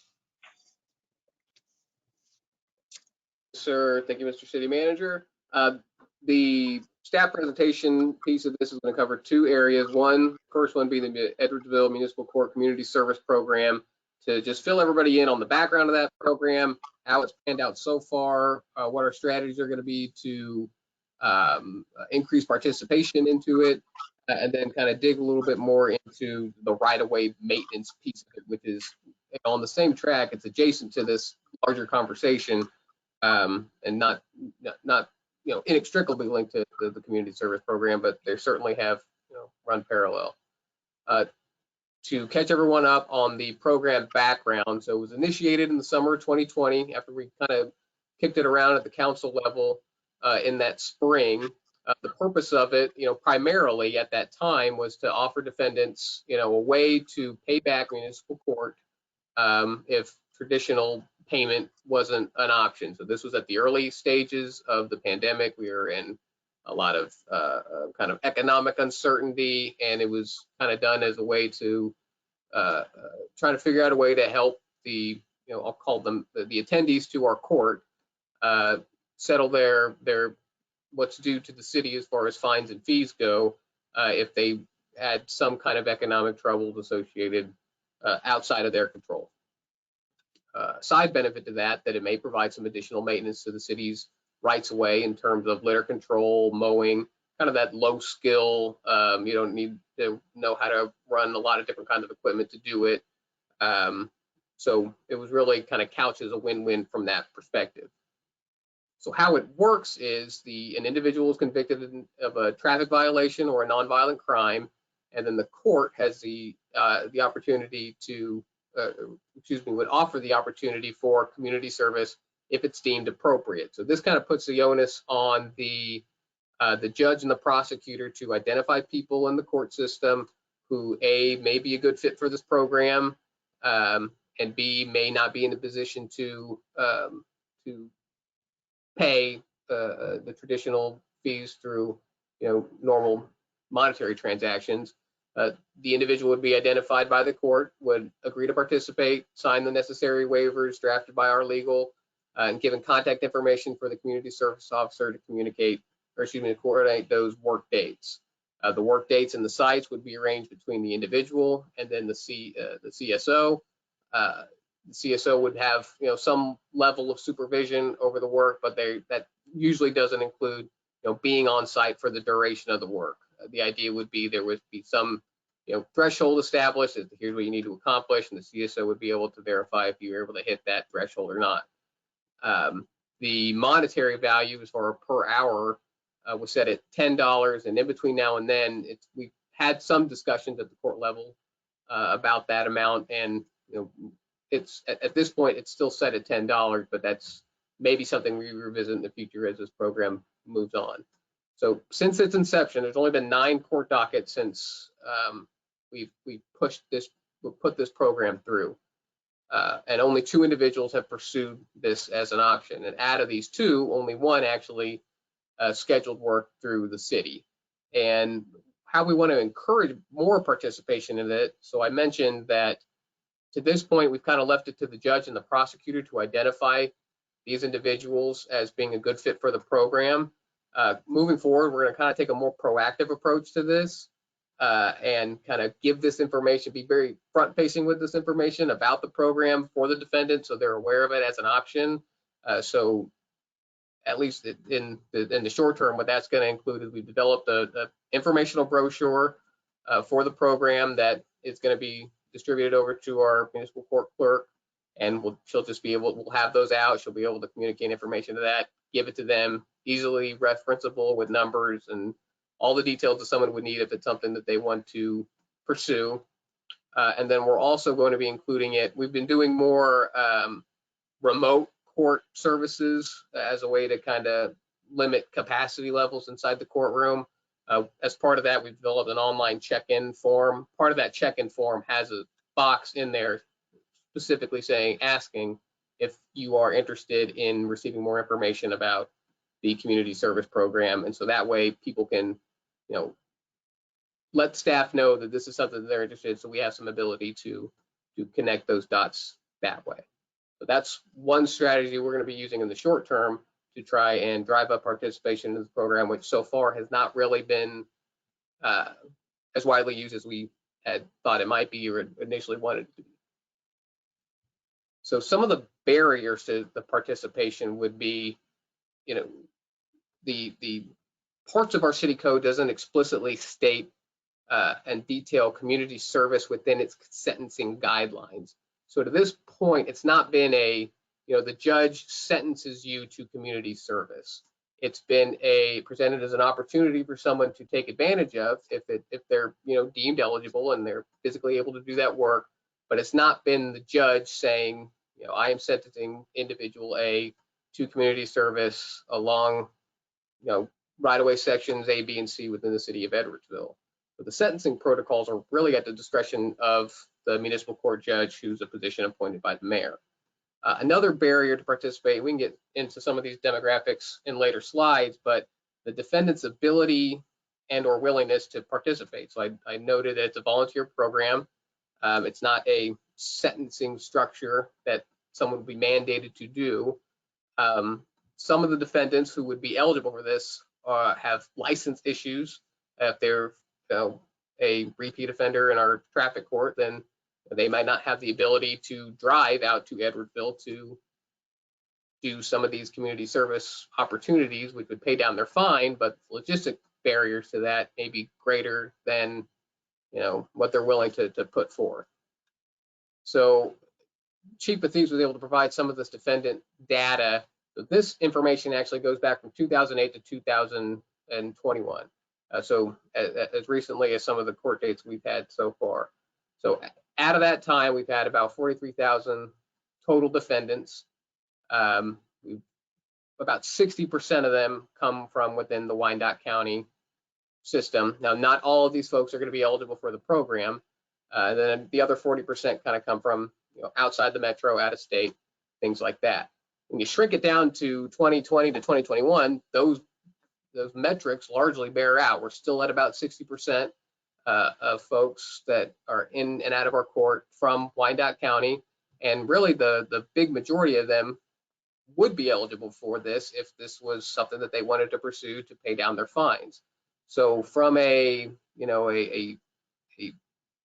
pool perspective, the numbers that we're working with should seem favorable. So it really kind of boils down to if they are aware if they're being made aware of the opportunity, if they are aware of it, if they want to take advantage of it, and if they are aware of it, can they take advantage of it? And so I've detailed some of the other strategies that we're going to start doing in the short term to try to drive up participation in this, to see if we can get some more meaningful results from the program. But if on that separate track, if we wanted to focus strictly on right-of-way maintenance, this program probably isn't an end in and of itself. The program, even with sentencing, even if it was a required sentence, it's going to be dependent on a couple of different factors that we can't really necessarily depend on. Perhaps what could be a more cost-effective, consistent program for right-of-way maintenance would be use some kind of labor provider in the area to set up specific crews and times throughout the year to target our problem areas where we know we have a lot of litter, we know we might have some illegal dumping activity. So that way we're a little bit more in control of the quality and the consistency of that right-of-way maintenance piece of it. Now, this could work in conjunction with the community service program to where one would help the other, but in and of itself, the community service program probably isn't going to yield the kind of results from a right-of-way maintenance perspective that we may have initially thought it would be based on the pool of individuals at our disposal. We had originally considered a right-of-way maintenance program like this, kind of what I'm describing, back in 2018. If you remember, around that time, we were having a lot of difficulties with our previous solid waste contractor about some of the loose loads and distributing of litter and things like that. And, in the back and forth between them, we never really got to a good point with our previous contractor about their responsibility in that. So staff at that time kind of did the math on it, came up with this program. And at the time we had switched over to our current billing model. People were still getting used to that. So it was really a budgetary reason that we didn't pursue the model at that time. We've re-engaged with some of the labor providers in the area, and depending on the size and the scope of the program, we could get something off the ground for probably within that $2,000 range, where we would set up, say, 4 to 6 events throughout the year, and it would be essentially a contracted solution where we get a crew of folks to come target the areas of town that we have already identified as being our problem areas. So that is, it was kind of quick, but there's not a lot of nuance in the community service program, but it is, we recognize that there's ways that we can do to drive up participation, which we're going to be doing. But in looking at that, we still realize we'll run into consistency issues in terms of a right-of-way maintenance solution. So, we will likely be kicking the tires on this contracted solution piece a little bit more and bringing it back for future reporting and consideration to kind of handle that aspect of it, which was one of the driving factors when the community service program was first introduced. I went through that kind of fast, I feel. So if there's questions or comments at this point, we're free to answer those. Some of the legal questions, Lisa was on the front end developing the waiver items and just the general shape of the community service program. So if you have anything for us, and we are at your disposal.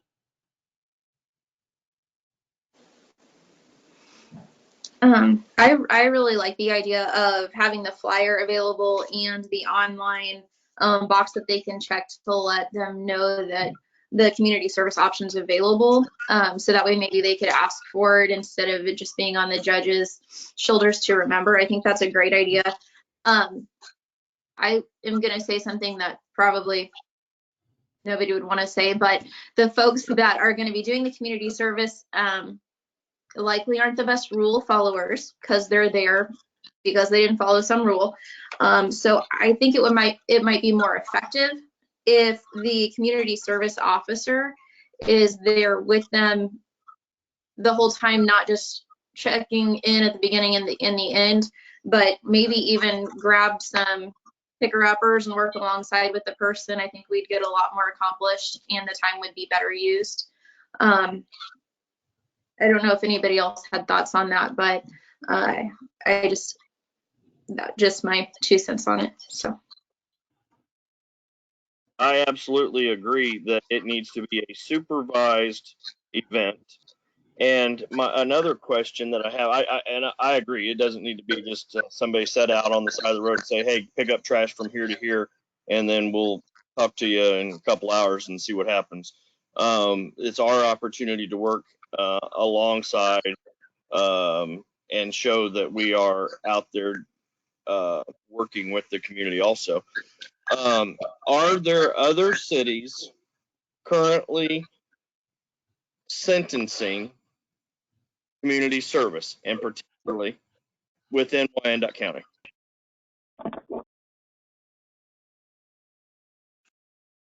I know from that there's different parameters from a district court perspective versus a municipal court perspective. I don't believe Bonner Springs has a sentencing requirement, but I'm not sure on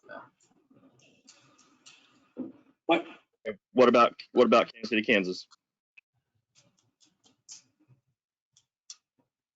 I would have to check. I don't know. I will say Well, this. I think that's part of the problem on this, is that we haven't checked with the programs that are currently in place within Wyandotte County that are working and seeing how they are making it work. I was involved in it, and I do know how it works once it gets handed down to the community policing unit and how that works. So I really want to see more that we reach out to, and I'll say Kansas City, Kansas, and see how they are doing and how that we can do it. If it means that we need to have our judge sentence community service, then I would like to see that be explored.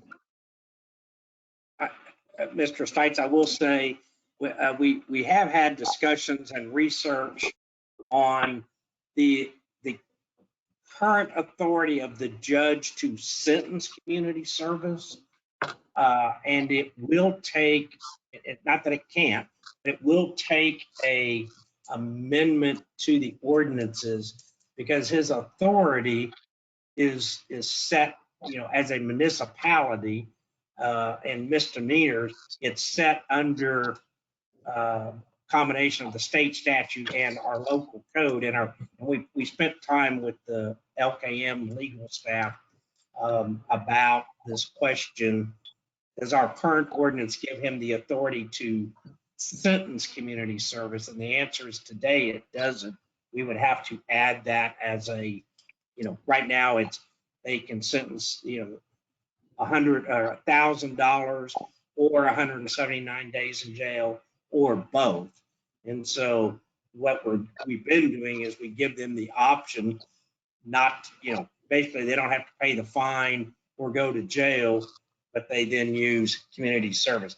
Obviously, sending people to jail is not in our best interest, since when we send somebody to jail, it costs us, I think it's $100 a day or $105 a day now. So that just becomes a big expense, and certainly we don't want to pursue that. But that portion of it has been discussed. Some time back, I met with the sheriff, but I think it's really more district court, because they send the probation. Anybody that's community service has to go to it's over in KCMO and register and go through there, and then they go to a number of places, and then that gets reported back. But that's a far more, probably robust system than what we would have.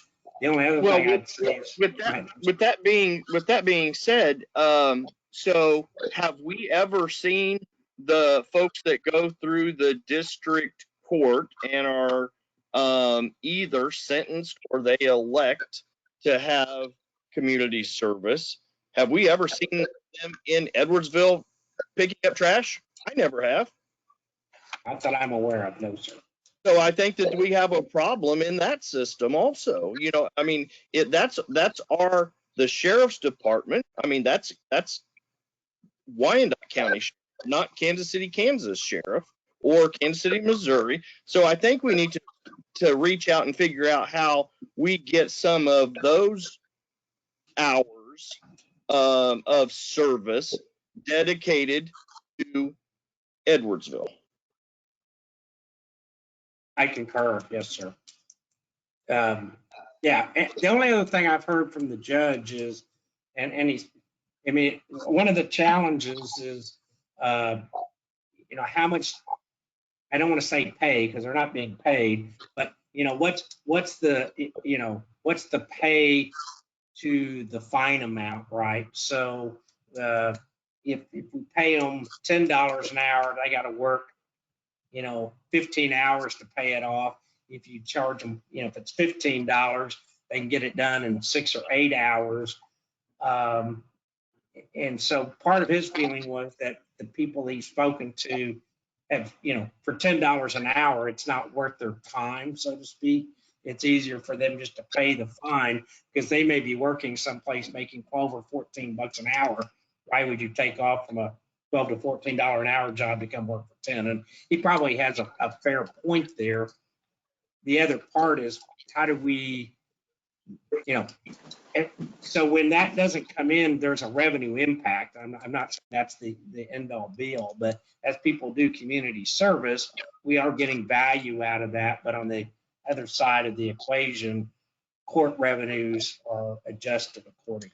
And I'm not saying we should do one or the other, it's just a part of the equation there. Well, and I'm not asking to create a new program here. I'm talking about exploring and finding out how other municipalities, how do they quantify the dollar amount? I've never heard of a dollar amount ever being used, it being $10 or $4 or $12.50 or it. I always, you know, it was a number. Here's your fine plus these hours.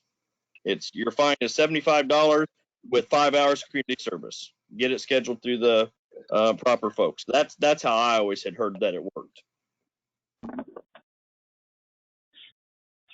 This is Lisa, and I was just going to share the one municipality I am aware of and how it was structured. And you're right, it usually wasn't a dollar per hour type of equation. It was part of their sentence.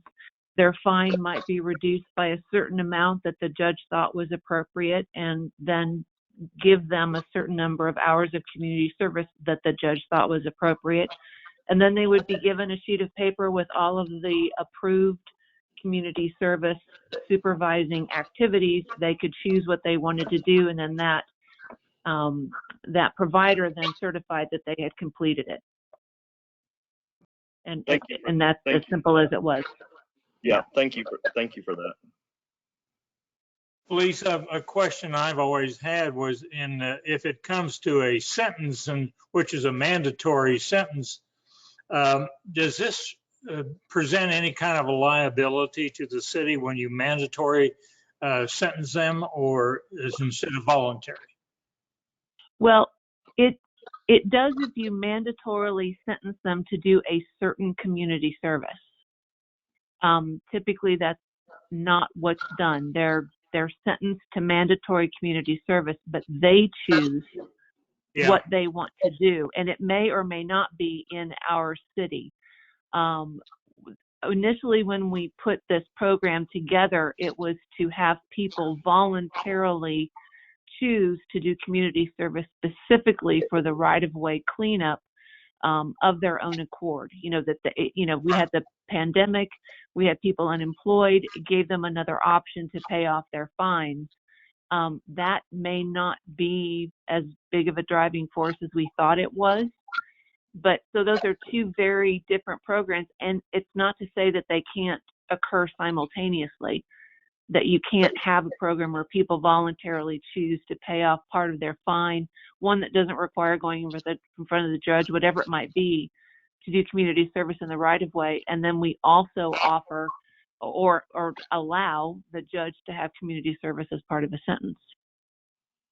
Yeah. Well, you know, it's always a concern to me of what liability the city gets put in on programs like this, that, you know, once they come from a solely voluntary to a mandatory, and some of these other programs that Mike referred to, where our Wanda County Sheriff, they send them over to Kansas City, Missouri, and then they're distributed out of there.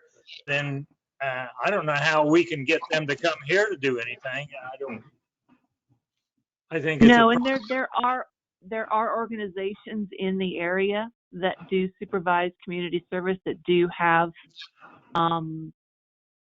things that people can do to improve the community in or out of our community.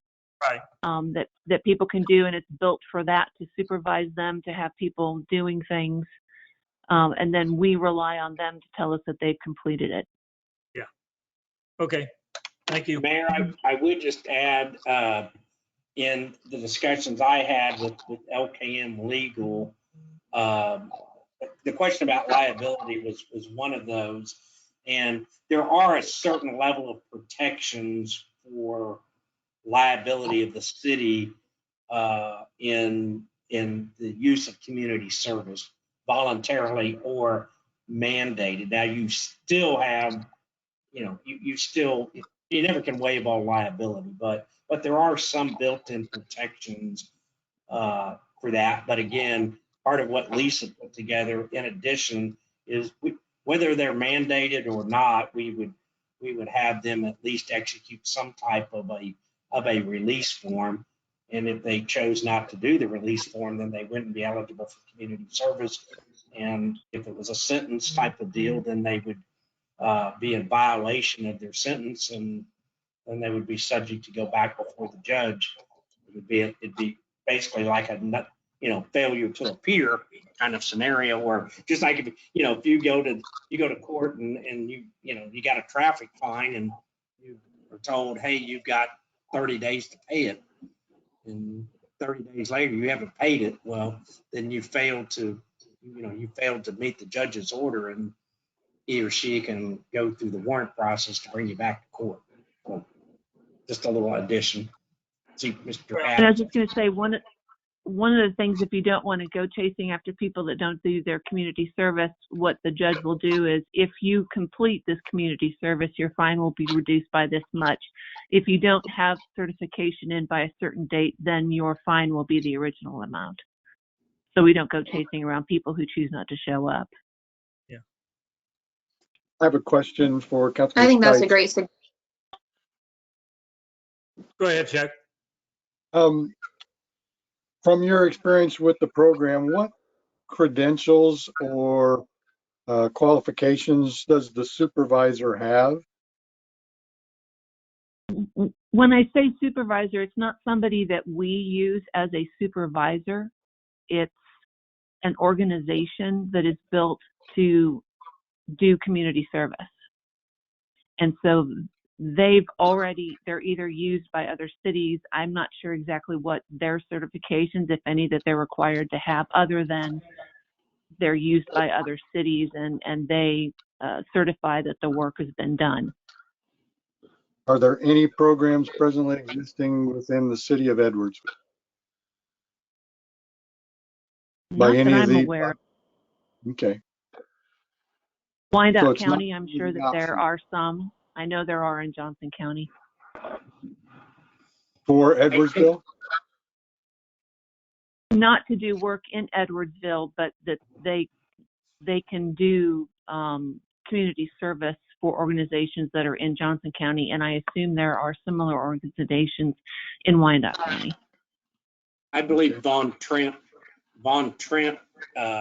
is an organization that people can do community service at. From, again, when I met with the sheriff and kind of went through what their program was, that now it's been a couple of years back, they use it's like Lisa's saying. So there's a third party agency out there that you've been sentenced. And what they do is they do all the paperwork and qualifications and verifications, and then say, oh, you live in Edwardsville. Here's 4 entities in that area that are accepting, community service. Here's the contact people. Here's the form. You'll need to contact them, take the form. They'll need to sign off on this form when you're completed with your community service. Bring it back to us, and then they send a report to the court saying, the person completed it. Because many times people don't complete it in one day. You know, they may do it over, you know, they can do 2 hours here and 2 hours there, and 4 hours there, et cetera. And so at the end of it, if there's somebody that's tracking that and reporting it back to the court, we were trying to not necessarily be that complicated of a system. I do think, again, from what I understood from LKM, that they could sentence them to a specific, you know, they could say you're going to do your community service in Edwardsville or Wyandotte County. I mean, they don't have to just let them have free range of where they serve. You might have to provide different options. And I can tell you one city I was at, you know, we had a once a month program like that. They came actually out of the county court, and they were just they were assigned with public works, and so they, you know, we got 1 day a month with public, you know, public works is how they served. And I've seen other places where they may go to parks or, you know, so I think there's other options. I think. Go ahead. It seems to me the original purpose of the thought process behind the program was for maintenance and cleanup of Edwardsville City. And so I guess we can have this gigantic discussion and we can put up 12 different options and so forth, but the original intent was for the maintenance and cleanup of Edwardsville. So I think if we're going to consider expansion to anywhere in Wyandotte County, those type of things, that to me, that's a totally different conversation. And because that actually is the easiest way, because we can just dump them into a program that already exists, but the original intent was to clean up the city. And so I don't know if we've wandered away from that or if it's just not a good choice. And to Councilmember Adams' point. Sorry. Oh, somebody else was talking. Well, go ahead, Councilmember. So, Councilman Adams, I 100% agree with what you're saying, and that was the original intent for this. Now, I find that it's frustrating on my part to not know why that we are not part of that bigger picture of whoever's getting sentenced to community service through either the county or and then they go to why is Edwardsville not put on that list of, hey, here's where you guys are going to now go to cleanup? And I think that that's a bigger issue that we need to find out how we also get put onto that list, but not to for our people that are sentenced to service in Edwardsville. So I 100% agree with what you're saying. And to both of those points, I mean, they were really, you know, we're certainly going to find ways to cast a wider net to increase the outcomes and the participation in this program. In particular, exploring how we can get, you know, Edwardsville specifically included in the Wyandotte County Community Service Sentencing Program out of the district court. But to earlier points that have been made, focusing on the efficacy of the program kind of boils down to the two areas that we had originally launched a program for. One being the finding a way for right-of-way maintenance, and two, offering folks a way in these troubling economic times, an opportunity to pay down what's owed to the Edwardsville Municipal Court through this other opportunity.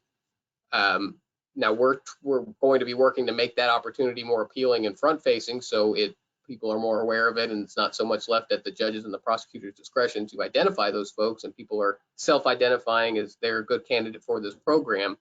But if the end result is if we're talking strictly about right-of-way maintenance, we'll continue to explore ways on how to beef up and increase participation in this program, but those all come at a certain amount of cost, whether that's logistical costs, time costs, payroll costs. And we want to improve the program, but we also want to be efficient with the costs that we're putting into it. So all that to say is it may bear out where this program within the Edwardsville Municipal Court is supplemental to a more structured contracted solution dedicated strictly to that right-of-way maintenance piece.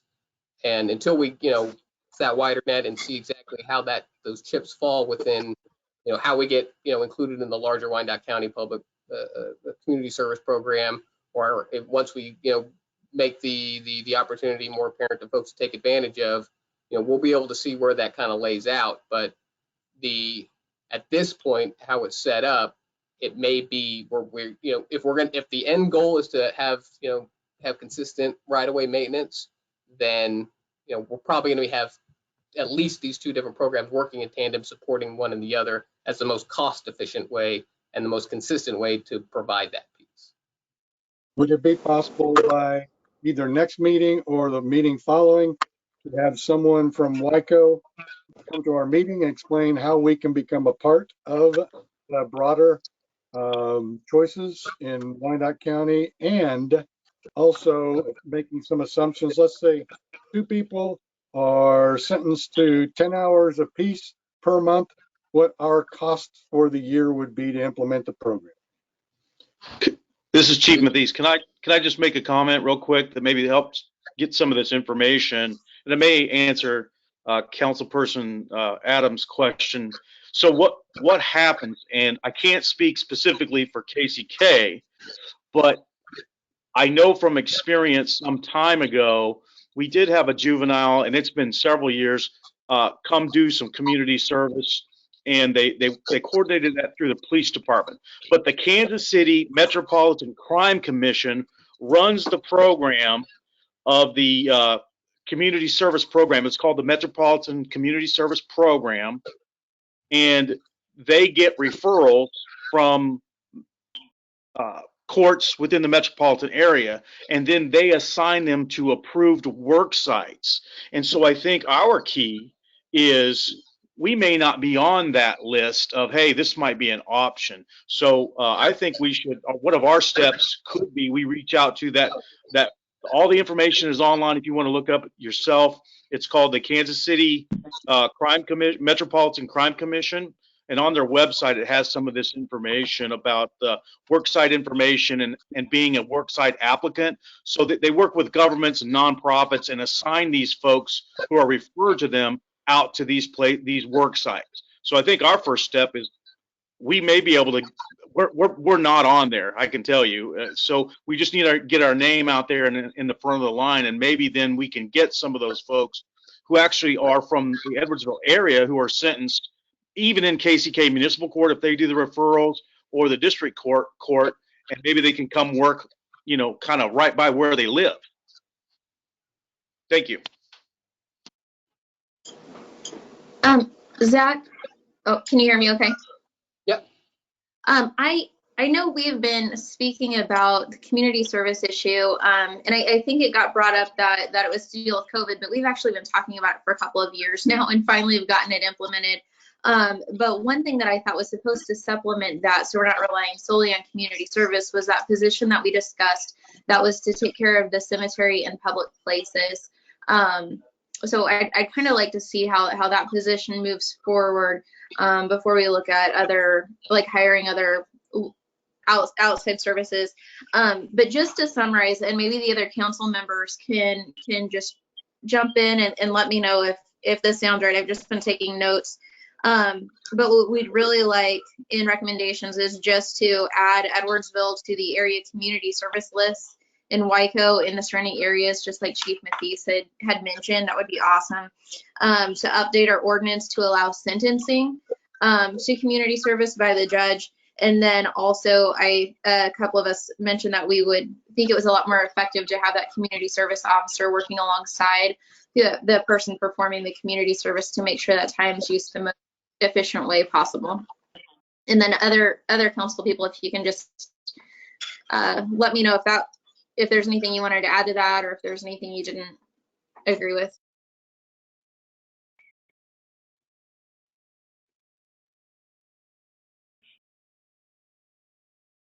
And this is Lisa, and I'm just going to add oh, sorry, go ahead. No, go ahead. You're first. Go ahead.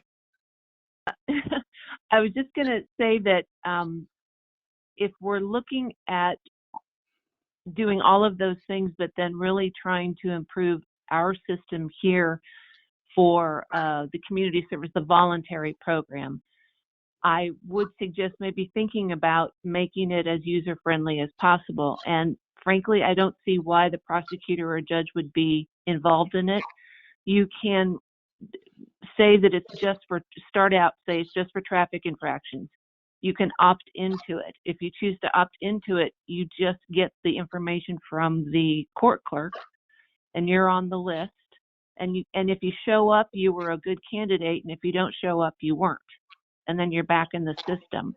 I think once we make the prosecutor or judge identify the people, I'm not sure what criteria they're using or how they're judging it, but it should just be that person saying, I would like to opt in and do it. And we can even say there's a maximum of 5 hours that you could work on. Just start small, but very inclusive and very user-friendly and see what we get. What I was thinking, Lisa, is actually what you suggested earlier, where the judges say we would reduce the fine by so much, but then sentencing them to the community service at that point. I didn't do that until our ordinance was changed. Right, but there's lots of things that a person doesn't go before. Well, my experience, they don't go before a judge. What if they decide to plead guilty and they don't? They're just going to plead. I don't know how you do it if it's plead guilty online, but I would like to pay off some of it through community service. In my experience, not everything goes before a judge. In fact, most don't. Now, I could be wrong with Edwardsville. That gets to my point about the consistency of the program, where we can have all these mechanisms in place. And I'm not saying that we shouldn't. There's certainly options at our disposal, but at the end of the day, it would still be we can't tell the judge to sentence a certain way, and we can't tell people to plead a certain way. So it's not I think these options, especially the ones about exploring, are ways to increase our Edwardsville's visibility in terms of the larger community service community that's out there. I think that's certainly something we need to explore. But as a completely in-house system, we have those just natural limitations built into the court system that we can't guarantee, a certain outcome or a level of participation because of it. But don't we have it now where the judge cannot sentence them to community service because of our ordinance? Maybe I misunderstood that. Correct. Right now, our ordinance does not allow for the judge to sentence someone to community service. Now, we could change that, but that doesn't mean that the judge would do that in every case that it is made available to. Well, I think with him or her having that additional arrow in the quiver, would definitely. I mean, you can't issue it if it's not available. So I'm in favor of changing the ordinance, amending the ordinance to fit that authority. I'm on the website for the Kansas City Metropolitan Crime Commission. They have a service called the Metropolitan Community Service Program, and it is several weekly cost-free neighborhood cleanups that include litter and debris collection, graffiti removal, and additional assistance to the community. I think one of our first steps before the next meeting should be to contact this group and find out how we get on the list of options, so that there's got to be people. This is the whole metropolitan area. There's got to be people that live in our neck of the woods that would, because of transportation issues or whatever, if we designate some projects as far as cleanup, litter cleanup, and debris cleanup, that type of thing, that we can get on the list, and and we can also give that option to our people that want that option in our municipal court. So it seems like the work's already being done. So I would recommend that we have a full report about the Metropolitan Community Service Program at our next meeting. You could certainly provide that.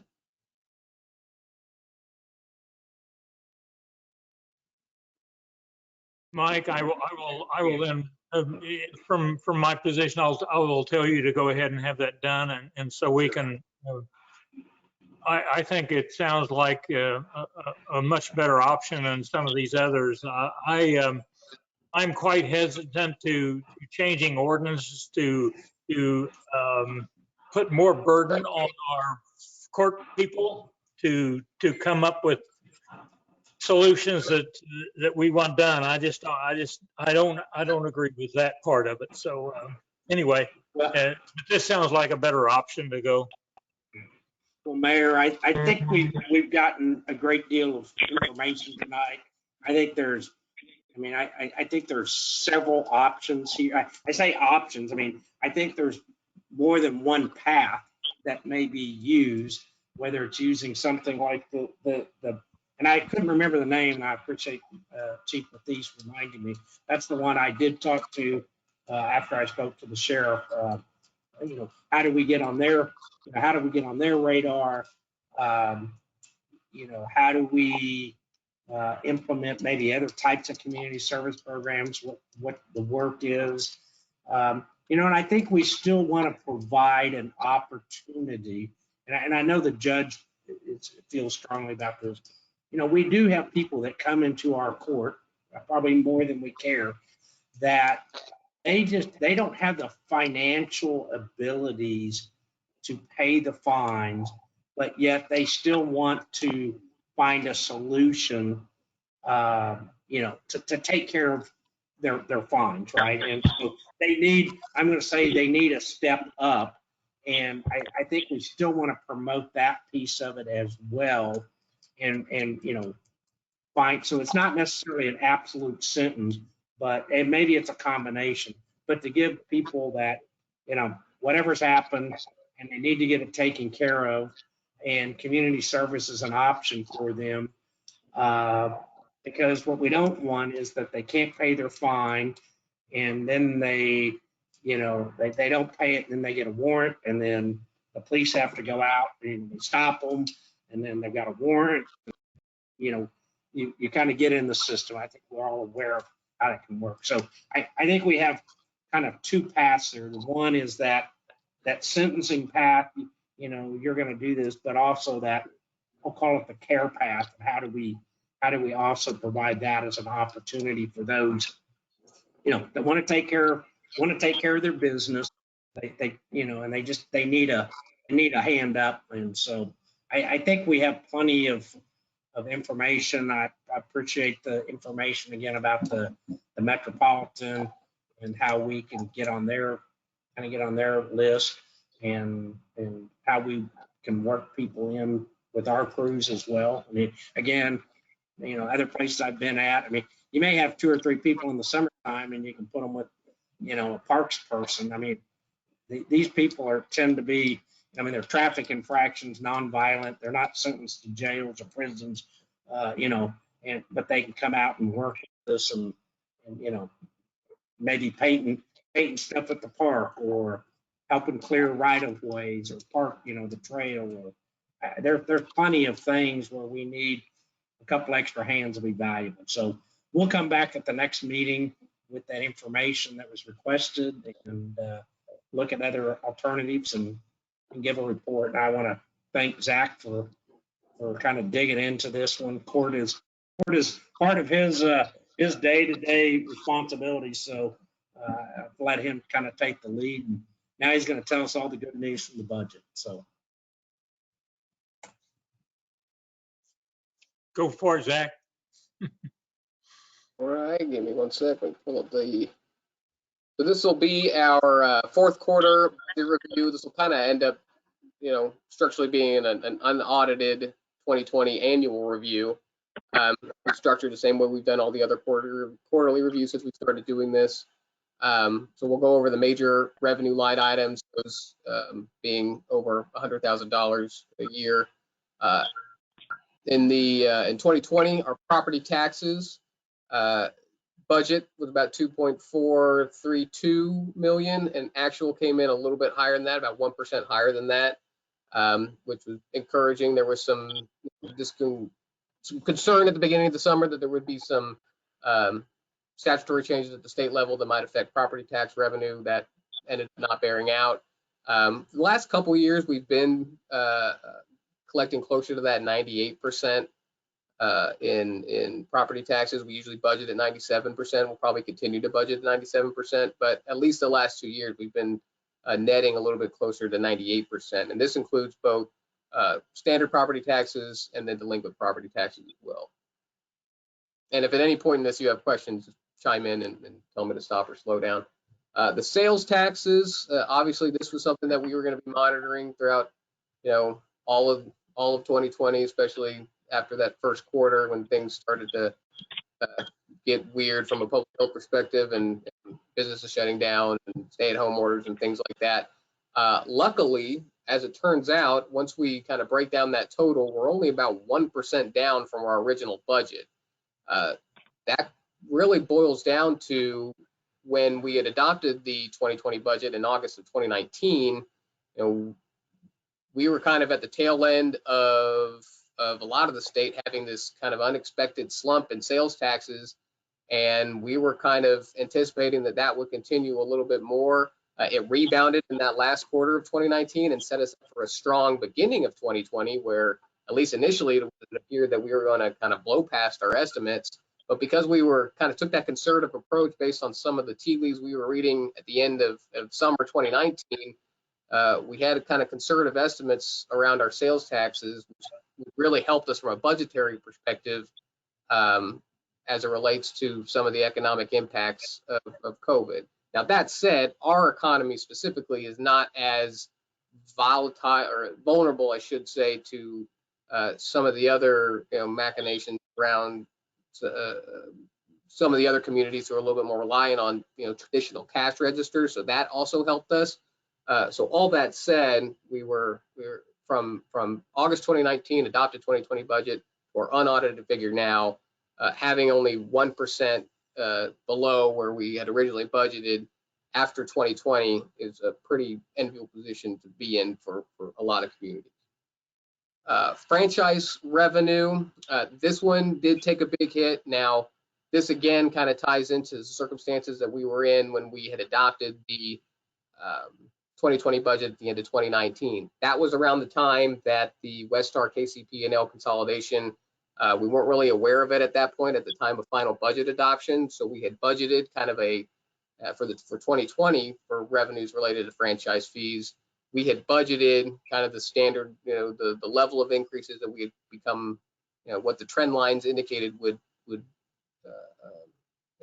if all things were normal and the same, this is what that 545 number was, not outside the realm of possibility, and as a matter of fact, well within the realm of possibility. That Westar KCP&L consolidation kind of moved the goalposts a little bit on that. So that combined with some of the effects of COVID and people's ability to pay and the timing of some of these payments, that led to that 10% decrease in what the actual unaudited figure looks like, where we ended up at about that $491,512. Now the 20 budget assumes a 5% increase over this 491,000 amount. So that kind of reverts back to that standard progression of revenue collection related to this line item, and kind of it starts us out at this 2020 level to where we shouldn't have this big of a fluctuation in our end result in franchise fee revenue going forward. Gaming revenue, obviously this was a big one of concern, ended up being 27% below what we had originally budgeted. No revenue in the month of May. Typically that is about $35,000 to $39,000 in that month alone. Less than 50% of the average was collected in June and July. We've had gradual increases since then. Obviously there's some attendance and capacity restrictions that are affecting that business specifically. It's been increasing since that early part of the spring. It's still not really reached the peak or average levels that it had in the past. 2021 budget is that we adopted assumes that kind of gradual level of increase is going to continue Obviously not as accelerated as we would like to see it, to get it to where, you know, traditionally we were netting about that, the minimum $400,000 a year from this line item, with a pretty standard 2 to 3% increase year to year. What we've got budgeted for 2021 is $320,000.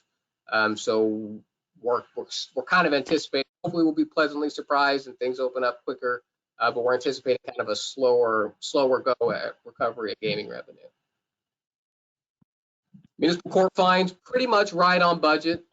We had budgeted $358,000, ended up at about $368,000, so a little bit over. Our methodology with this is kind of take a rolling average, a rolling 4-year average of, excuse me, a 5-year average of this, and to get to where our budget amount's going to be. That worked in our favor this year. There was a 50% drop in the average revenue for, let me catch us up. 50% drop in the average revenue collection for municipal court in April. That was about 16,000, which normally it's about that 32 to 35,000. But that's when we were really shifting around our court structure, trying to figure out, you know, our ways around some of the public health restriction there. So that was to be expected. Throughout the year, that has really normalized and has been performing at the levels that we're more used to seeing. Not a whole lot of concern coming out of the court fines. Ambulance fees, a little bit less than target for ambulance fees. Looks like July to August seem to be the weaker months in terms of revenue collection.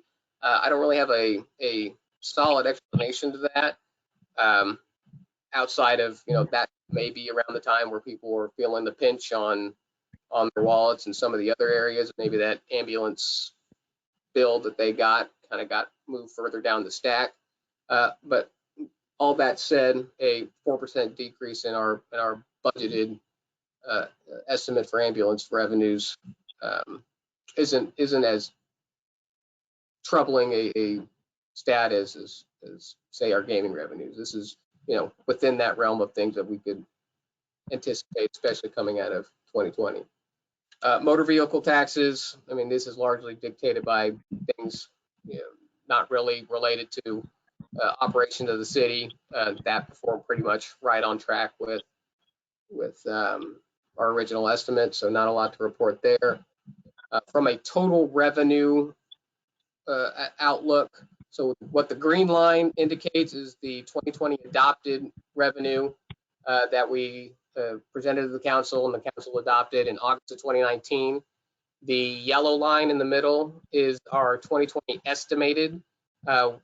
This was presented in August of 2020 as part of the 2021 budget review. At this time, we had about 6-7 months of review of revenue data that we were using to extrapolate and see how we would end up in the year. Luckily, at least our unaudited final appears to have outperformed our really conservative estimates for the 2021 budget.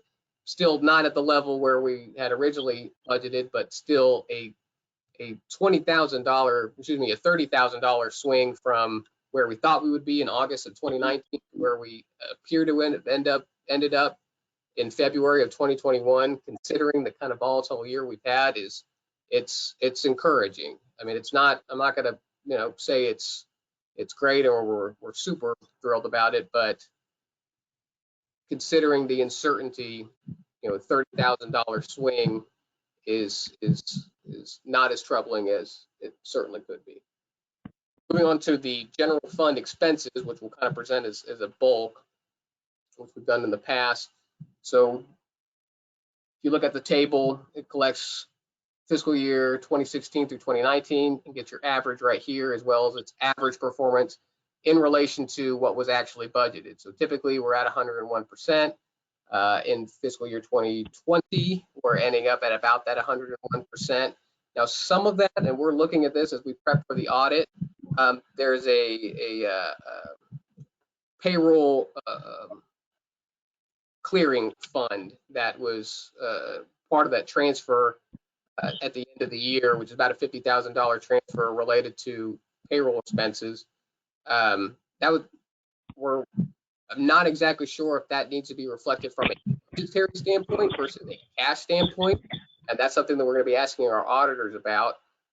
As is, we're assuming that it does hit budget because it's reflected in our general ledger, and that would put us at that 101%, 1% over budget, I should say, slightly under 1%. If the auditor takes a look at it and it's not something that actually needs to be counted towards the actual budget figure, it actually brings us down a little bit under budget. So from a general fund expenditure standpoint, pretty much staying right in line with that. Some areas grew, some areas fell based on the priorities that we had in front of us related to COVID-19, the pandemic, and other activities around that. But all in all, performing right in line as far as general fund expenditures go in previous years. So other funds and revenue expenses, we'll just go through the other funds at a high level approach. Debt service fund, you'll see this line right here. This is the unaudited revenue, came in a little bit higher than what the 2020 revenue was budgeted at. This blue line right here, the third one over, that is our expenses, and the fourth one over is what was budgeted. So right now, unaudited expenses is coming in a little bit higher than budgeted expenses. In doing this review, we discovered that there is some bond issuance that hit this fund that should not have. So that's going to be corrected and bring that figure more in line with the actual what was budgeted there. So not a whole lot of concern out of the debt service fund. For special sales taxes, this is one of the areas where we had some planned activity that we kind of held back on because we weren't really sure where sales taxes were going to fall. So that explains why our 2020 expenses in this area right here that I'm circling is so much lower than our 2020 budgeted expenses. What had been spent out of there is largely related to the lease payments that we've had scheduled for some of our fire vehicles, and less so out of the Parks Rec and the street side of it. Special Highway Fund, not really a whole lot of notes coming out of there. Revenues pretty much in line with where we budgeted. Expenses a little bit lower. That's related to the special street project discussed by this group earlier in the year. Economic development, again, not a whole lot to report. We had budgeted zero revenue out of that. We ended up getting about $48,000. That was received from Chicago Title, counted as miscellaneous revenue, was remaining TIF revenue was what it was. Expenditures in this fund are largely related to our Why Not EDC membership, some planning and professional services related to city planning, that kind of thing. What we budget for is some contracted items for items that may come up, and then in 2020 activity was depressed a little bit, so that money was not expended. Our solid waste fund coming in actually pretty strong. I mentioned earlier that we had some budgetary concerns with solid waste in 2018. We seem to have kind of righted that ship. People are used to this new the billing cycle, so we're pretty steadily building up that fund in solid waste. Similarly, in expenses, typically we have two payments that hit the in December related to our solid waste contract. As you remember, we had some difficulties with waste management to close out that year. So that final payment was reduced and is reflected, I don't believe, in this Q1 through Q4 expenditure summary. So that was one of the reasons why expenditures are coming in a little bit shy of where they had been budgeted. Similarly, sewer performing pretty well as relation to actual and audited performance versus budget. Not a whole lot to report out of there.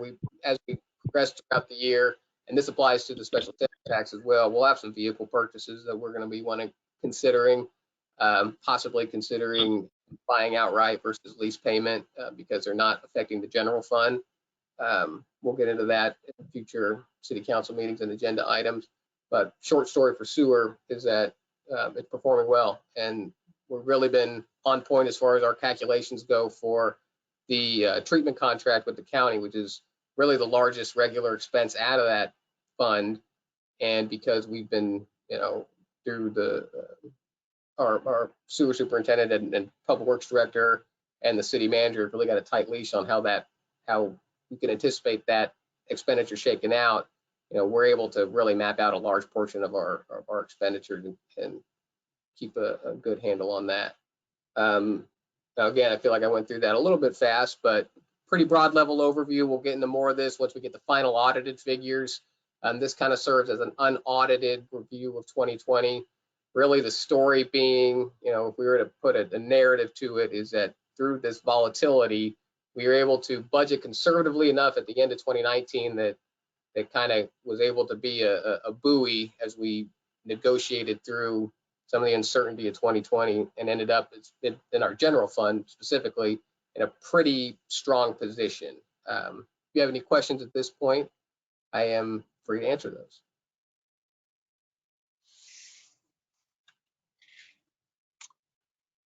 Doesn't appear to be any. Thank you, Zach, very much. We'll move on to the next item, which would be staff reports.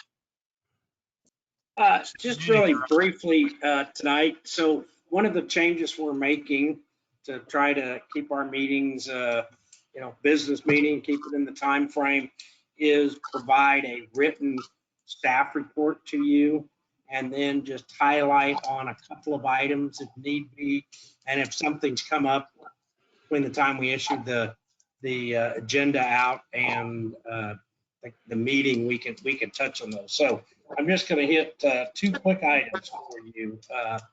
Under administration, it was noted that we're doing some open meetings, open records, conflict of interest training.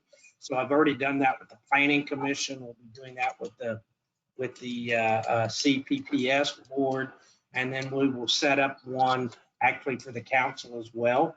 The intent of this really is just we really should be doing this annual, and I know sometimes it's hard to do, but just to remind us how some of these things should be conducted. The law changes from time to time, and quite honestly, most of the mistakes that happen around these items are generally unintentional, and it's just a matter of reminding ourselves. So it's certainly a recommendation that we should probably be doing something like this annually. I know those of you that have served on the MARC board and maybe other committees, I think LKM does this too. You have to sign an annual conflict of interest certifications and notice of the meetings. And so we're trying to do the same thing. The other item is really under Public Works. And I know you all hopefully will be happy to hear this. Dusty and I are kind of finalizing our projects for 2021. At this point, we're looking at about $300,000 of street projects. And by street projects, I fundamentally mean paving, some stormwater, but mainly paving. One of the conflicting things is we know we're going to have work going on 110th Street in Riverview, and so we don't want to do things that might impact how people get around while those things are happening. Right now, we're looking probably at the Kansas Avenue and the 110th Street that are there by the Public Works facility. Those two roads, we think that probably through a combination of pavement maintenance type. So again, we've talked about chip seals, we've talked about full depth patching, we've talked about pulverized in place and overlay. So some combinations of these, and then probably move somewhat to the south on some chip seals. At this point, we know like River Falls subdivision, that's never been touched since it was constructed. The road's in pretty good shape. They did some crack seal, different type of crack sealing in there this past year. So it's a perfect candidate to put chip seal down on and kind of preserve those roads. So again, we're trying to do preservations on those 5s and 6s so we can bring them back up to 7 and 8s and try to reduce the number of 2s, which Kansas Avenue and that 110th Street section are both rated as either a 2 or a 3 on the patient rating. So those are going to take more work. But we'll be putting this out for bid, so we'll have a full bid package going forward. Again, we know 110th Street's going to be under construction, portions of Riverview, And so we're trying to make sure we manage things that we're not out there closing down a road for a paving project, and that's your only way to get to or from the house because 110th Street's under construction. So we'll also be doing, hopefully, if we can finalize everything, I know Dustin's been working on this, that failure on Riverview pipe failed. So that's going to be a situation where we have to take that completely out. And again, we want to be conscientious of road closures as there's going to be other road closures. So expect to see those projects coming out. You're, like I say, going to see several $100,000 coming out here for this spring and summer. 4th Street's still on the list, obviously, as well. I have a meeting this week with the UG. They just called today. That's why I'm bringing it up on bidding schedule for the 4th Street quiet zone. Everything else is there for you. And so if you have questions, we're happy to answer. But again, I think our plan is to provide you this written report with the council and mainly highlight those things and answer questions instead of trying to go through everybody, each department head. But if there's questions, we'll be happy to answer them. Otherwise, Mayor, you can move on to your council items. Okay. Mike, thank you very much. Appreciate the change in the agenda. It seems to be running pretty smooth. So, all right, I'm going to kind of shift around the council. I'm going to start with Margaret. Caught you unprepared.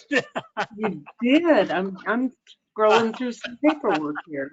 Holy cow. Well, since you caught me off guard, I'll start off with I'm glad there's going to be some movement with the court program. I think there was a lot of good ideas thrown around, passed around. I know that Councilmember Stites and Councilmember Cahart had brought this up quite a while ago, and I know Councilmember Stites was a part of that or participated in it, saw how it worked, and somebody like me thought, well, maybe it's a little bit easier than we think. But I think after looking at all what the city is at risk, what we'd have to do, the possibilities, all the different aspects, and that was an interesting chart that was provided as far as the location or the address of the people that do come to court, the proximity where they live. So I'm glad there will hopefully be some movement on that. As far as the first issue that we did talk about earlier regarding I can't even think of the name of the road now, the property owner that wants to use the Steel Road, yes. Councilmember Malat brought up a good point that maybe in our decision making, maybe in our thought process, what we can do, what we will do, what can be done, what would be just a ballpark figure, what it would take to fix that road. Is it even worth it for the city to even investigate, to even pursue that? Probably not. I'm sure that price tag is very hefty. But I think there was a lot of good discussion around that. I don't know, does the owner of that property, is there a business running out of that? Did somebody ask that, or has it been or was that discovered? Or I know there was a lot of questions how often he uses it, and if it is a business, is he signed up with the city paying a business tax on that? So I'll just say I don't know. I don't think we have any knowledge that it is or isn't a business, and I believe we checked and there's no business license for that address. So if he is operating a business, then that would be a violation of the business license and potentially zoning. But we don't know for certain that it is or is not a business operation. And there are certain things you can do from home. I mean, you could have, I'm going to use a plumber. So a plumber, they've got their truck and they come home in their truck, and then head out in the mornings. I mean, that's, that's permissible. It kind of depends on what the operation would be, but he does not, I think we checked that. Is that correct, Zach? And there's no business. That's correct. We checked, and if he's operating a business and we're not aware of it, he does not have an active business license associated with that address. We're working under the belief right now that, to Mike's point, he has a truck associated with his job or his business, but he may not be operating it out of that site. Gotcha. I think that's about all I have. Stay warm, everybody. I know the roads were plowed. It came through our neighborhood. I know today was just a really weird mess. Just snow on top of frozen snow, sleet coming down today. I think I've mentioned this before. I take dinner out to my mom every night out in Bonner. I'm not saying anything bad about Bonner, but I will brag. I think our roads are in a lot better shape than Bonner. Obviously, they have a bigger area, but so kudos to the crews. Tough fighting what they're fighting out there. So that's all I have. Everybody stay warm. We got a cold one for several days now. Thank you. Thank you, Margaret. Carolyn, you're next. Caught you off guard too. Yep, I was just taking notes, trying not to forget anything. Mike, I saw in the bills paid that we have wrapped it up with waste management. Were we able to deduct some from what we sent them since they basically stopped serving our city the last week or so of our contract? I'll verify that exactly, but we deducted, I believe it was $8,500 from their last thing, which covered, and we wanted to make sure we had this part. So we effectively, under our contract, there was a $5 for each missed pickups. We assigned that to every address in the city. Then there was about $2,000 we paid to our new hauler to assist with those pickups, and then I believe $1,000 to cover administrative costs and us picking up containers and just literally all the miscellaneous. We did notify them of that, and there was no response to that. So we will be moving forward. Thank you. I'm glad that we kept some of that. I think that was a good decision. And more than that, sorry not to interject, but Mike's correct. So that $5 credit per address is going to be applied to city utility bills. So this next round of bills that is coming out at the end of February is going to reflect that $5 credit per address back to the property owner. Yeah, so each customer in the solid that has garbage, which is pretty much everybody but commercial customers, right? They're separate. So every resident will receive that credit that has services with us. So that's who was impacted, and that's who we'll try to at least. I don't know if it makes them whole, but it's at least it's a little bit to try to make them. Good. I think that's a really good effort toward making our citizens whole and just making sure that we're not getting run over by companies we're in contract with. I did want to mention on the compensation plan and adjustment, I think it's across the board really important to all of us on the council that we are taking care of our employees in the city. We really appreciate the great work that is done. And just on the other side of that, as a council person, I think it's also really important to keep track of our spending and make sure we're keeping that in check and our mill levy down as much as possible. So I really appreciate you working on the not special meeting, but work session and getting all of that information just to make sure that we understand the whole adjustment plan and what we're signing into. Zach, I wanted to thank you for the presentations. You put a lot of work into this meeting with several presentations and just getting everyone prepared. I know that was a lot of work. And then I did want to ask about the street repairs that were just mentioned coming up. were those part of the street maintenance plan that was presented at the last meeting, or is that in addition to? No, it's part of the street maintenance plan. So it's in keeping with that concept of trying to, kind of touch all our roads on about a 6-year cycle. Of course, sometimes you have to move those. So you may have road A, but because of something, you got to move it to next year, move something up, or certain roads may have to have more dollars spent. But yeah, it's absolutely. So if you recall, we issued, and I had to get some legal clarification I've done. So when we issued the 2019 bonds, we set aside about $600,000 for street and stormwater improvement. Now, we can't spend that on every street.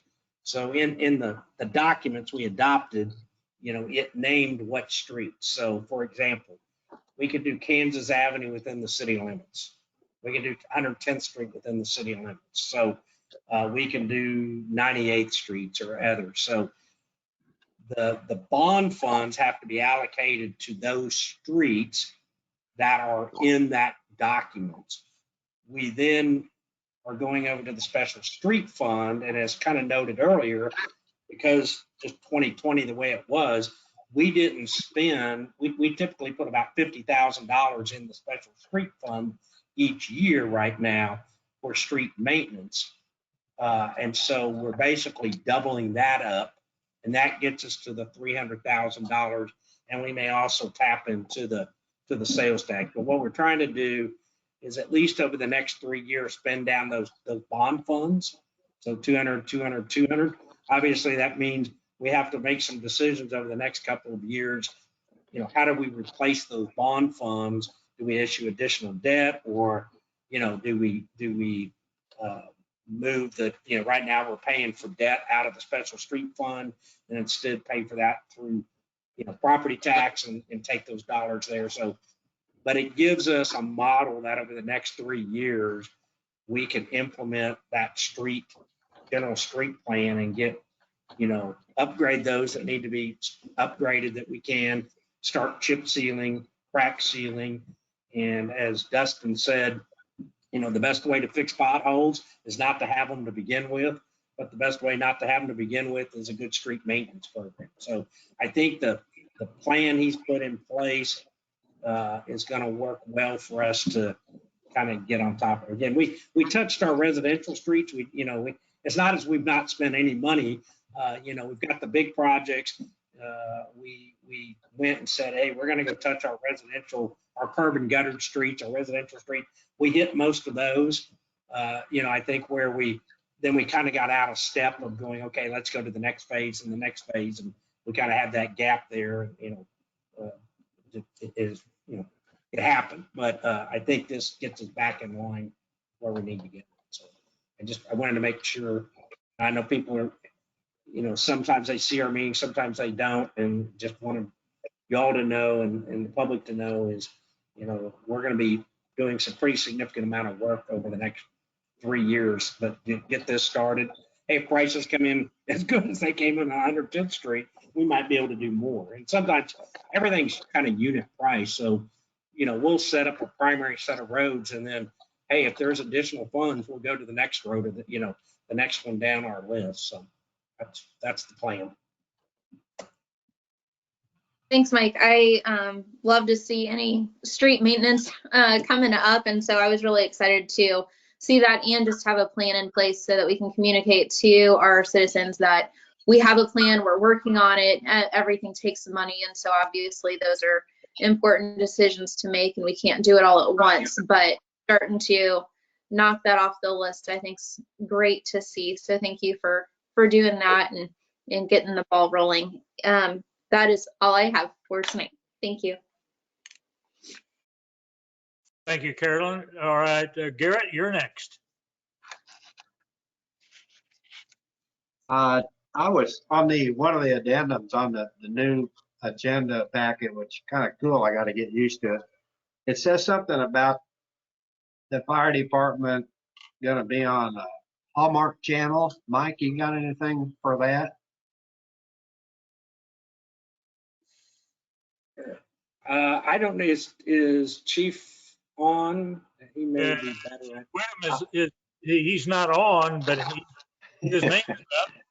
So I can give a little bit of background into that. So we got a I know call. some of it too. I just didn't know if he knew. But go ahead, Zach. You may have more. Yeah. So like apparently our fire department is a frequent viewer of the Hallmark channel over at the fire station, through some familial connection between our fire department and then the Hallmark organization over in the KC area.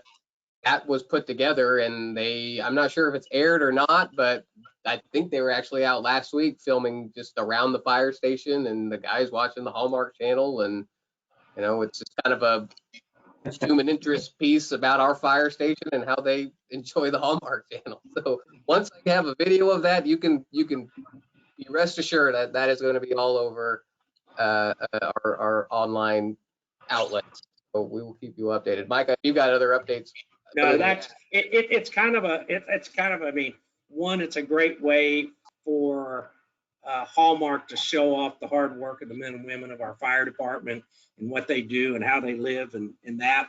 And, obviously it's a little bit of promo for Hallmark channel to say, hey, look, our public safety professionals enjoy watching the Hallmark channel. I think especially the Hallmark movies is what I understand. So they approached us. I thought it was, the chief approached me about it, and I thought it was, a great idea. It's a great kind of human piece. And, all the news we've had to deal with over the last year or so with pandemics and stuff, hopefully it'll be just a kind of a light, positive story. So that's what it is. Well, my wife watches Hallmark quite a bit. It's not one of my favorite things to watch, but if it was on there, I thought she probably would have seen it. If you find something out, would you let me know about that? And the next thing is the special sales tax about to expire? Do we need to start kind of developing a strategy on trying to get that back or to keep it? Yeah, I think it's probably getting close. I mean, it's not close to expiring, but it's probably timing wise is how do we want to renew this, because it is a renewable tax, a tax that has to be renewed every 10 years.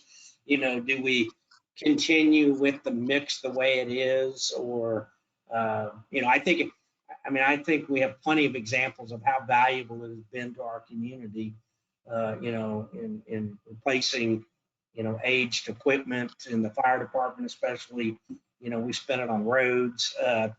We probably could have spent more on parks, but I think as parks, some of the things coming up, we'll probably see more expenditures in there. So it probably 3 to 4 years before it expires, but you generally want to, have that new election 12 months out or so, just to ensure that there's not a delay the way sales tax works at the state level. So, because you have to give notice, even if the renewal, you've got to give notice so many months out and things of that nature. So we'll take a look and we'll put that in the next city manager's report.